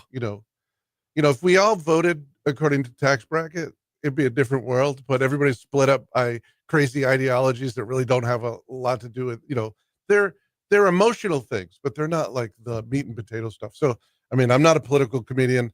I like to make fun of, my kids and my daily life and my relationship with my wife and things that everybody deals with, so we can all come together and laugh. Yes. Because laughter creates community. I'm stealing that line. Laughter creates community. Absolutely. So you get stand-up comedy night, and then yes, you do. And then the improv stuff with your tomorrow kids night. is awesome. So it's at Brett Talks on TikTok is where I follow you. On Instagram. You're not on TikTok? I am, but Yeah, I don't feed it as much. I don't feed that beast as much. I'm rarely on Instagram. I need to be on there more often. But you pop up in my TikTok a lot more than you think you would. I'll do more there then. Thank you for the guidance. So tonight is stand-up comedy. Tomorrow would be the improv comedy night. We're doing a college improv night. Okay. It's Improv LSU and Tulane is coming up to perform, and they're fantastic. Okay. So they'll be driving up from New Orleans. Taking me 6 years to learn how to say that. I still doing it wrong. Yeah, but they're a great group, and so they're going to be doing a show at, I believe, 7:30, and then also another show at 9. And the great thing about improv is both shows are going to be completely different. Yeah, you could watch them again and again and again, and they're making stuff up. None of it's planned, but it's all rehearsed. That's the way I describe it. They work really hard on their craft, and then they see what happens in the moment. It's really fun. Improv can be it gets a reputation of being very hit or miss, right? But at the same time, though, I like the fact that you said that it's rehearsed, right? Because while it can be hit or miss, you refine the hits along the way. Yeah. You don't forget what you did right. There's a technique to it. Yeah. And there's been years and years of making it better and improving it. But there's the greats years ago made many books, and people can learn how to do it. It's like a magic trick. A magic trick. You look at it and you go, "Oh my God, that looks impossible." Right. But when you look behind the curtain and you see what's happening, it's not impossible. And really, the good improv troupes are not hit or miss. There is a level of excitement knowing it's going to be made up in front of you that makes it just great for the audience. It's like having a dinner party and bringing a chef into the home. Right. You have a level of expectation and a level of surprise as well. Yeah. Baton Rouge's comedy scene overall, and I know I've every time you've been in, I've asked you about this. Baton Rouge's comedy scene overall, I think we're still not in a great spot, but we're in a good spot. We're doing all right. How would you rank us? I don't. Well, here's the thing. Here's the thing it's taken me 6 years to realize. Baton Rouge is a small town with a big university. Yes. It feels, you drive in, you see the tall buildings, and you think, oh, it's the capital. But and then there's a second thing. This is hard for comedians to realize. Louisianans are just fine.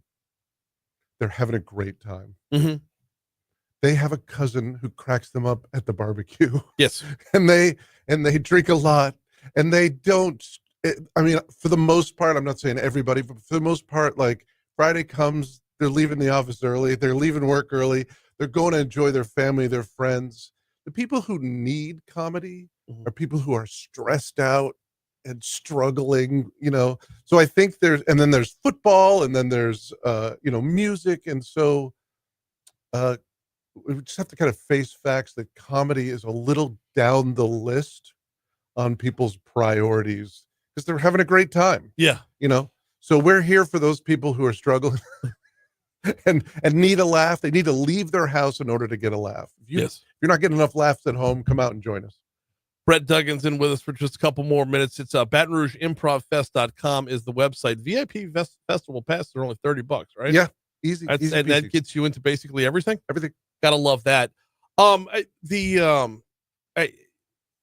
want to. We got 2 more minutes here. I want to see if I can squeeze this in as well. When it comes to comedy in Baton Rouge, you talk about who the comedy's for. We've seen a lot of comics go towards the crowd work option these days. Is how much of your show incorporates that? Currently, very little. Okay.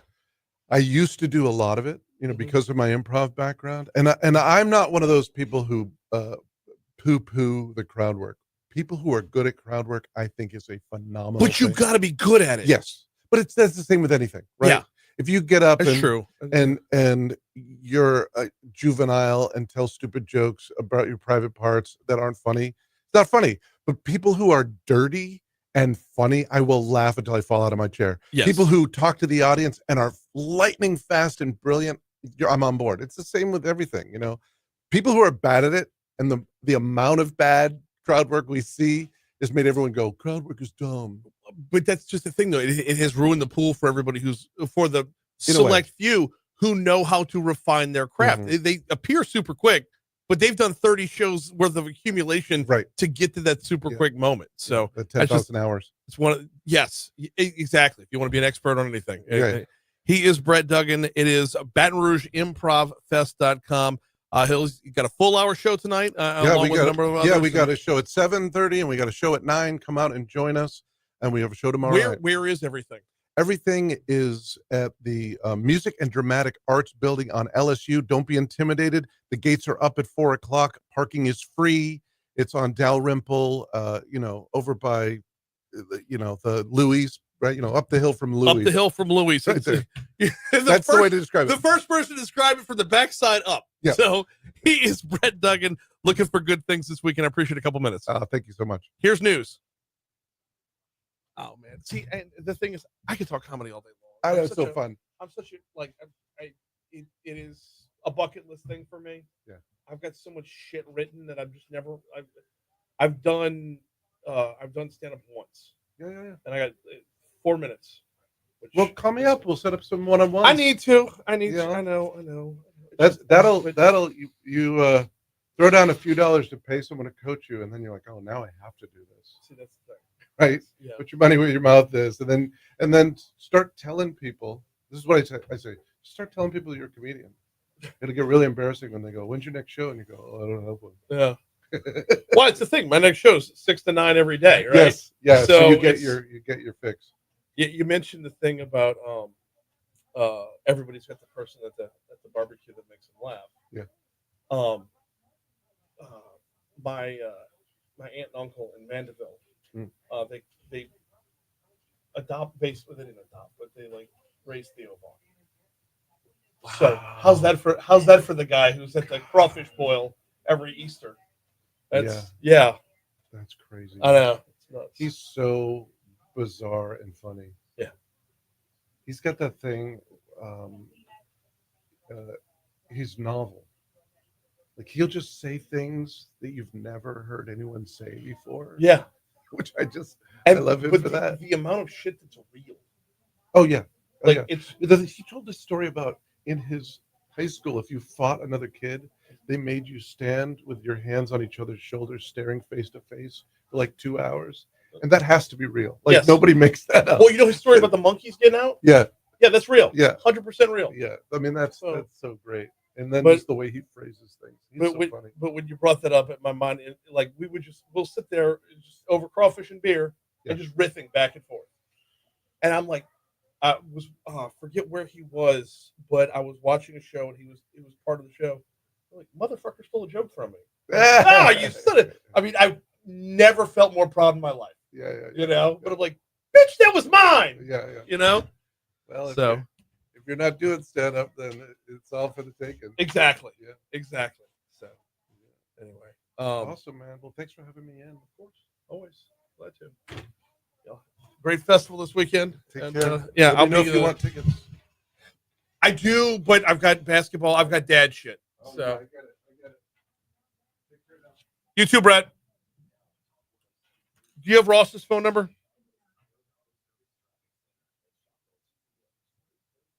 You probably need this one in your phone for 1045 anyway.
I'll have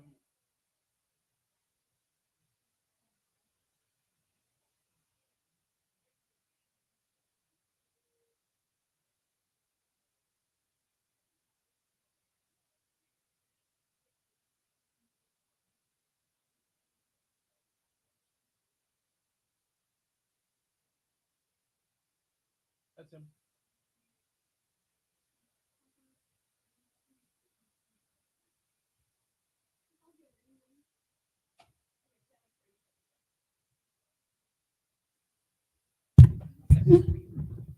How did it have to be the Brazil national team?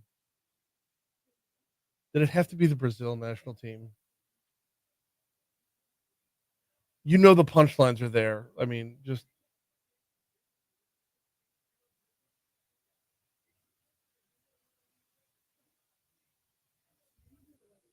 yeah.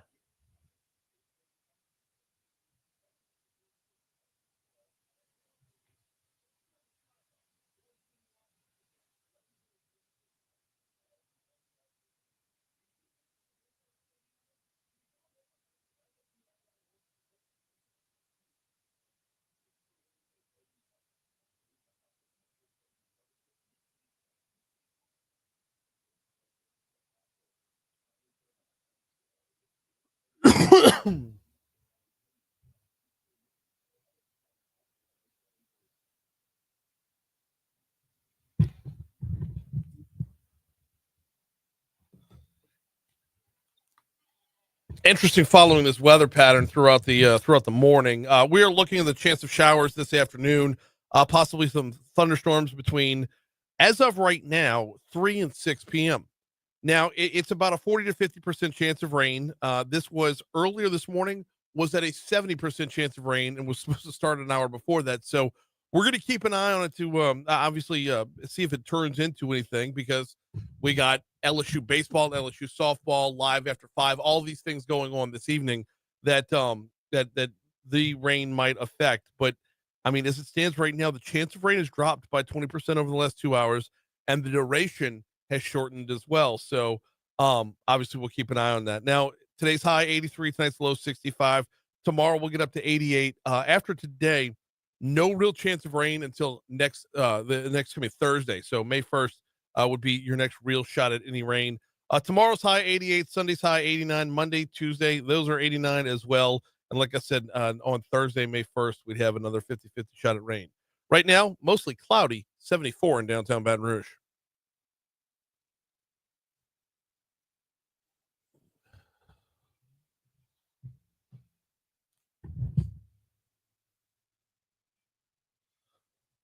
.838 Talk 107.3 FM WBRP mornings with Brian Haldane rolling right along. Got another reminder: Dreams Come True Radiothon continuing through the end of this month. Power Hour continuing through the end of this hour. Go to talk1073.com and make your donation to the Dreams Come True Radiothon ending in a 7-3. Like Talk 107.3, make your donation ending in a 7-3, and you are automatically entered to win 4 VIP bracelets for this evening's Live After 5. Fat Hat going to be taking the stage in Roar Plaza 5 to 8 p.m. tonight. And of course, it's a free concert, but you want that VIP access. You want the 4 bracelets that, open things up for a little food and drink. I mean, grab a quick bite to eat within the friendly confines of the VIP area. And of course, maybe throw back an adult beverage or two. We've got you covered. You're entered to win automatically. Any donation ending in a 7-3 gets it done at talk1073.com right now. All right, last night the NFL draft got underway. Ross Jackson was down in Metro to cover it. He joins us now. Ross, how are you, sir? Hey, buddy, doing great. Thanks for having me on. No, always glad to have you on here. Okay, so depending on perspective and depending on and based off of need, the Saints could either do no right or do no wrong last night. Did they do right? Yeah, I think that they did right based on what it is that they want to do. I don't think they did right by what everybody wants, but that's nearly impossible, right? No matter what selection they would have taken, there would be a faction of folks that wanted something different. And that's completely understandable. That's not different for any team. It's not different for any fan base. But I think for what it is that the New Orleans Saints want, and the New Orleans Saints have sort of had as their moniker all season, which is building from the inside out, winning in the trenches, line of scrimmage game. We've heard that over and over again. We heard that from Kellen Moore before he was even the New Orleans Saints head coach. And when we spoke to him during Super Bowl media availability, that was going to be a big part of what it is that he did. You saw the success that he had with a strong offensive line in Philly, the success that he had with a strong offensive line in Dallas. And I think that that's what they're trying to build here with the selection of Kelvin Banks Jr. out of Texas. And that's where I think that they were successful. Kelvin Banks Jr., the third tackle off the board at the 9th pick, which is, that's pretty quick going to the O-line within the draft. Is he the right guy? I think that he fits what it is that Kellen Moore likes to do. He's got some athleticism to his game, particularly in the run game. He's a bit of a stronger run blocker than he is a pass blocker, but not as raw in pass blocking as, let's say, a Trevor Penning was back in 2022. I think that he's somebody that gives you a little bit of positional flex as well, can play tackle, or you can start him at guard if you want to. You could do that short term and then move him to tackle long term. But I also think the other thing that's impressive about him is his durability. He missed one game, that SEC championship game against Georgia last year with that left ankle injury. That was his first game that he missed. You go back through his entire college career and high school career. So you get durability, which was a big issue for the New Orleans Saints on their offensive line last year. I don't think anybody can doubt that. And I think you get a guy that's got a lot of experience as well at just 21 years old. So a lot of opportunity to continue to develop, but already has 42 games, all 42 of which starts under his belt coming in. I think all of those things, as well as the multiple run scheme, the pro style offense that was run in Texas, all those other pieces, all kind of fit what it is that I think you should expect to see from Kellen Moore and this New Orleans Saints offense, at least for 2025. And then things will start to expand after that. We're talking with Ross Jackson from LouisianaSports.net about the Saints draft last night. Over the overall first round of the draft last night, Ross, leading up to draft day, there was so much talk about Shedeur Sanders, and then he fizzled, and then there was talk about Jackson Dart, and well, he ended up going. I want to say to the Giants later on in the first round. How is it explained that you see that much movement and just hype behind people? Is this just a matter of like us in the media, we get to talking and ideas turn good, but they never really came from anywhere? Like, how did we see this much movement on Shedeur Sanders specifically? Yeah, the Shedeur one was kind of this big rumor that got started that, a lot of folks, myself included, were kind of saying like, hey, there's not really anything behind this. There's not buying this. But look, when you have a guy like Deion Sanders going on national television and saying, man, I really like these colors as he's wearing the black and gold of Colorado, referencing in turn the black and gold of the New Orleans Saints, you're going to see those rumors swirl big time. And look, I think that was my biggest indication that there was absolutely no interest between the New Orleans Saints and Shedeur Sanders, because these are such big secrets, draft boards and draft interest and all that. What's the relationship like after you go out there and say on national television on a major network and give away, a team's draft desires and a team's draft plans? It just didn't make any sense to me. But that's not the way that, odds makers look at it. That's not the way that the public looks at it. Obviously, we're scrutinizing things in a different way in our field. And so I think that pushed a lot of that narrative out there as well. I think Kellen Moore going and personally visiting Jackson Dart in Oxford during his pro day, I think was something that kind of helped to push the momentum there. And then you compound all of that early conversation, all of those early rumors that began to swirl, you compound that with this strange and still very uncertain Derek Carr situation. He may or may not play in 2025. He may or may not play as a New Orleans Saint in 2025. And then that just kind of exacerbates this entire situation too. So, no one's at fault for anything, but I just look at where, the noise was coming from. And when the noise is coming from a guy like Deion Sanders, who's one of the biggest personalities in all of sports, it's going to run away. It's going to start to run away. That's for certain. And I don't understand how 32 picks can go by. I mean, if he was, a projected top 5 pick, originally it was a projected top 5 pick, and then 32 picks go by and he's still on the board. You mentioned his dad, Dion. Is this, are NFL teams thinking like this is a LeVar Ball situation? I don't know if they're going that far, if I'm being honest. I've had that thought before. I don't know if they're necessarily going that far. I think that what Dion was doing in that moment was more good dad than annoying dad. That to me was Dion trying to keep his son from falling in the draft. And I think that that's great. But I think that when you look at, I think the difference between Deion Sanders and LeVar Ball, forgive the crudeness here, is that Deion has something else to do. You know what I mean? Like Deion's not going to be following his son around all over the place and all this other stuff. He's got a team to coach and all this other things. I think that helps. And that kind of is a lot different than the LeVar Ball situation. But what I do think happens is that, you look at the teams that are at the top of the draft, you look at their needs. Quarterback was certainly there. Like the Cleveland Browns were going into the 2025 season with Joe Flacco and Kenny Pickett, that you're going to think that, okay, quarterback makes a lot of sense for them. They've kind of had this abysmal situation around the Deshaun Watson pursuit and trade and the residual effects of that. Jameis Winston departs, all this other stuff. It made sense that Shedeur Sanders would be up there and that he would be matched with a team like Cleveland early. The thing is that was the early process. And then once the process actually got underway, teams meeting with these players and getting to know them behind closed doors and working with them and, doing these sort of whiteboard workouts with them and things like that during these interviews, getting their individual time with them, the boards change. And as is often the case, particularly at quarterback, in a growing sense nowadays, you go back to that Kenny Pickett, Malik Willis, Desmond Ridder, Matt Corral draft, the media boards and the consensus media boards, and the NFL team media boards don't necessarily see eye to eye. We're talking with Ross Jackson from LouisianaSports.net. Let's move forward to today. You mentioned Cleveland and their quarterback situation. Cleveland gets to pick twice before the Saints are back up again. What's the likelihood that we get a second round shot at a decent quarterback?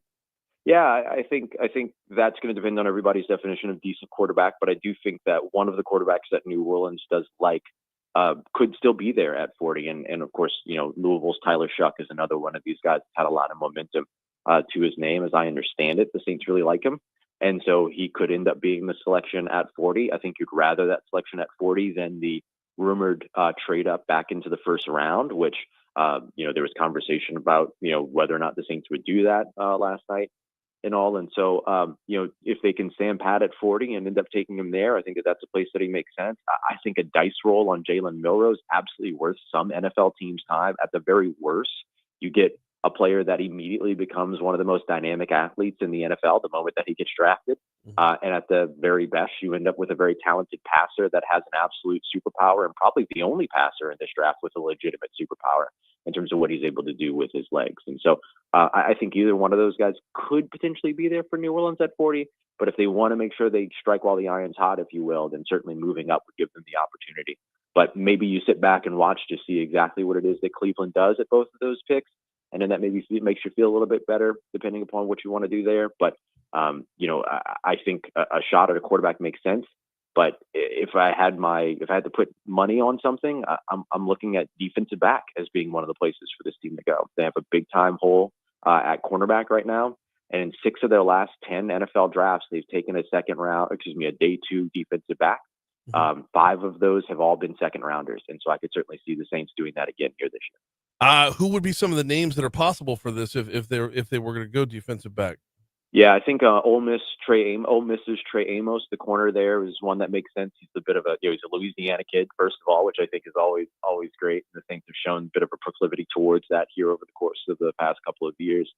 I think he also has that sort of Paulson Adebo-esque play style. He's very physical, but can also make plays on the football at the catch point, something that Paulson Adebo did incredibly well here in New Orleans. So I would watch him. I think an alternative to that would be Siobhan Revell, the cornerback out of East Carolina, who had nothing but first-round momentum up until an injury last year. That seems to be all good. It was a foot injury, seems to be all good at this point for him moving forward. And then at safety, a surprise for me is that Nicky Monwore, the hyper-athletic safety, 6'3", 220 pounds, running a 4.3, 6'4", 840, jumping 43 inches in the air in his vertical leap, that he's still out there out of South Carolina and is still available. The Saints could use some investment in their future at safety, to look beyond Tyrann Mathieu, and that could be one of the possible selections there, along with Notre Dame's Xavier Watt.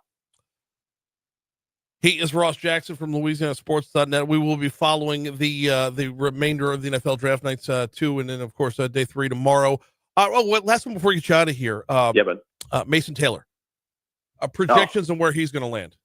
Yeah, I think he's a day 2 guy. I think he goes somewhere today. Where he goes is going to be very interesting. I thought maybe there was a chance that he would end up going to the Kansas City Chiefs. Where there was, it made so much sense. Yeah. So I thought maybe he would go there. But we'll see. I mean, Chiefs will come back up again here later on. And so maybe there's an opportunity for him there. I think, how cool would it be for him to end up with the Miami Dolphins? And the Miami Dolphins certainly have a need at that position. Oh, yeah. Philadelphia, it's where his dad played and all that, and Jason Taylor. And then, I would keep an eye out on New Orleans too. I mean, the Saints did a lot of extensive work on him. He was at the local pro day. They were at his pro day and all that. So there's a lot of opportunity there. Of course, they got to see him at the Senior Bowl too. So lots of great fits, and wherever he lands, I think he's going to be a difference maker. That's for certain. Always appreciate the time, Ross. Thanks so much. Real pleasure, bud. Take care. Stay safe. You do the same. It's 8:50. Here's your money now.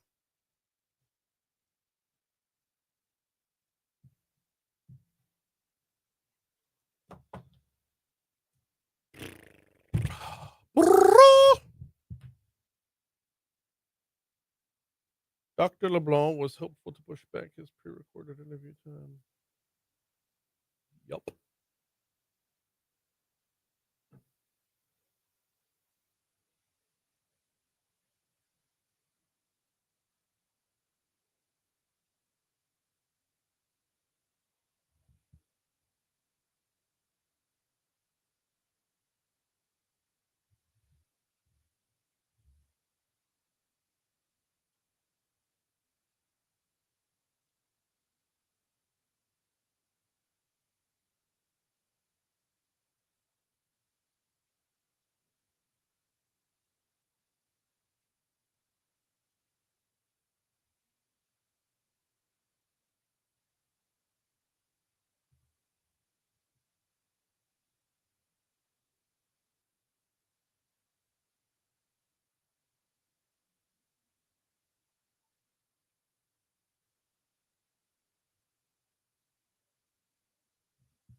Not, hey, I'm happy to see you.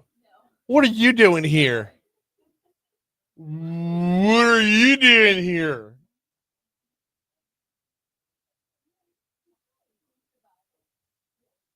Nah, she's crushing it. She's doing great.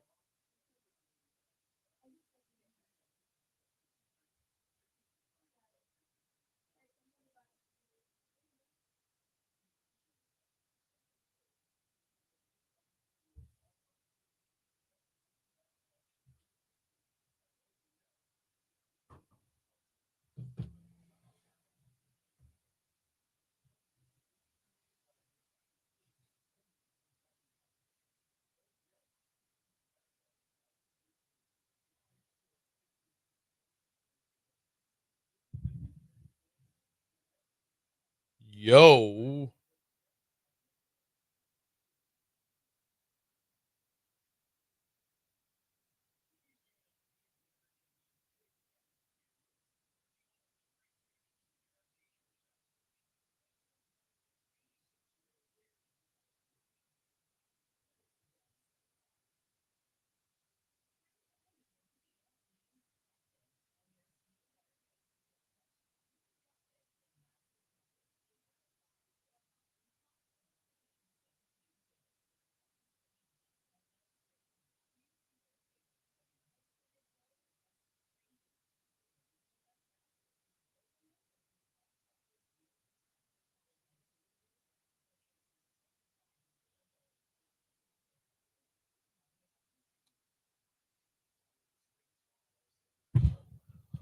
Oh man. Hopping back in here. It's been a light day in the chat. Very light day in the chat.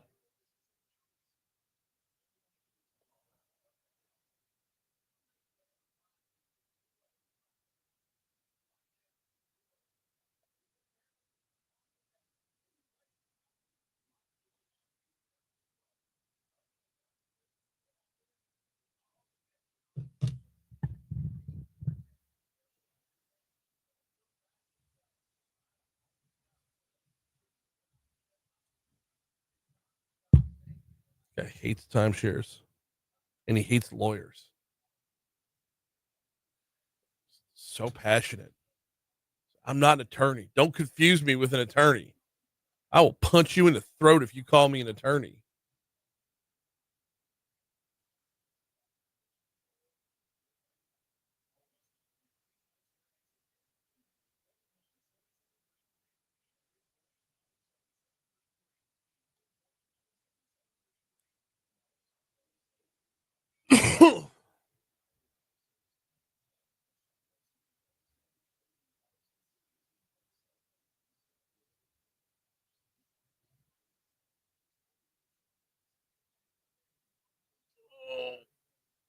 Oh.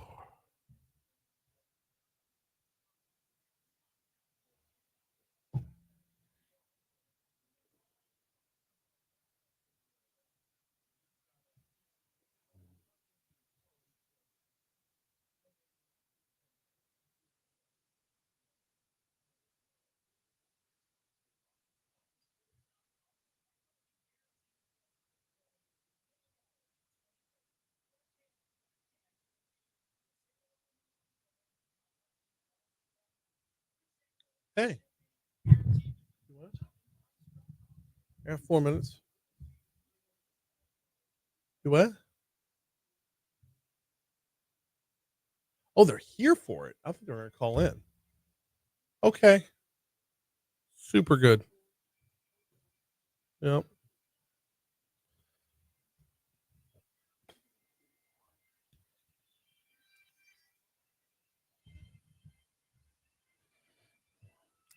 $8:56 Talk 107.3 FM WBRP mornings with Brian Haldane rolling right along. Man, busy show today. Thanks to Ross Jackson for hopping on board. That was fun. Should have kept him around. We could have continued on because the Saints have so much need. So much need. Did you watch the draft last night? I was listening to it on the radio on my way home, toting the daughter around to basketball and whatnot, and I couldn't help but hear at the beginning. They were mentioning all these, Green Bay Packers and whatnot. And they mentioned super Packers fan Lil Wayne. I was like, is that a thing? I didn't even know that was like it just, or is this like repercussion for him not getting asked to do the Super Bowl halftime show? Like, did they invite him to the draft? Is it kind of a, hey, our bad, we should have made this happen? I don't know.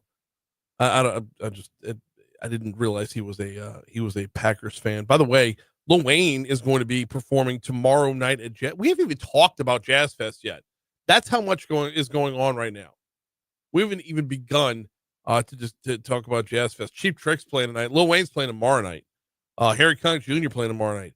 Babyface tomorrow night. How's that for a blast from the past? Irma Thomas tomorrow at 4 over on the Shell Gentilly stage. I need to make it back down to Jazz Fest eventually. My Cassie, this is so random. My grandmother used to bowl with Irma Thomas. Like how weird is that? It's something. Here's something, a sentence you never thought you'd hear out loud. My grandmother used to bowl with Irma Thomas. Okay.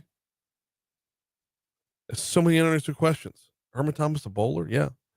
Dave Matthews Band coming up on Sunday. I know a lot of folks are looking forward to that. And of course, Jazz Fest will continue through next weekend as well, with just an absolutely killer lineup this year.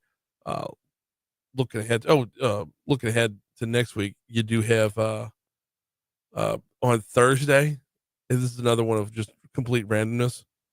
Morris Day and the Time.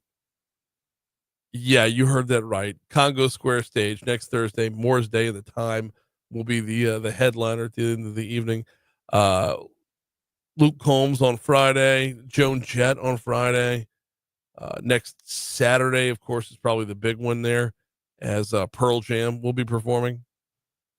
And the headliners are just one part of Jazz Fest this year. There are so many fantastic bands that are just up and down the whole docket. So weird that we didn't even get the Jazz Fest. Oh, or the Zurich, for crying out loud. The Zurich Classics going on right now as well. Just so much. I love this time of year in Louisiana, but it can be overwhelming, to be sure.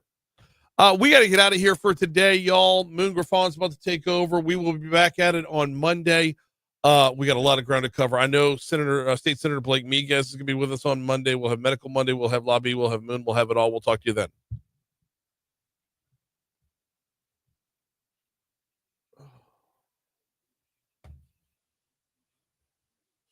All right, Facebook, I've got to record an interview for Monday morning, so we've got to bounce. We will see you later.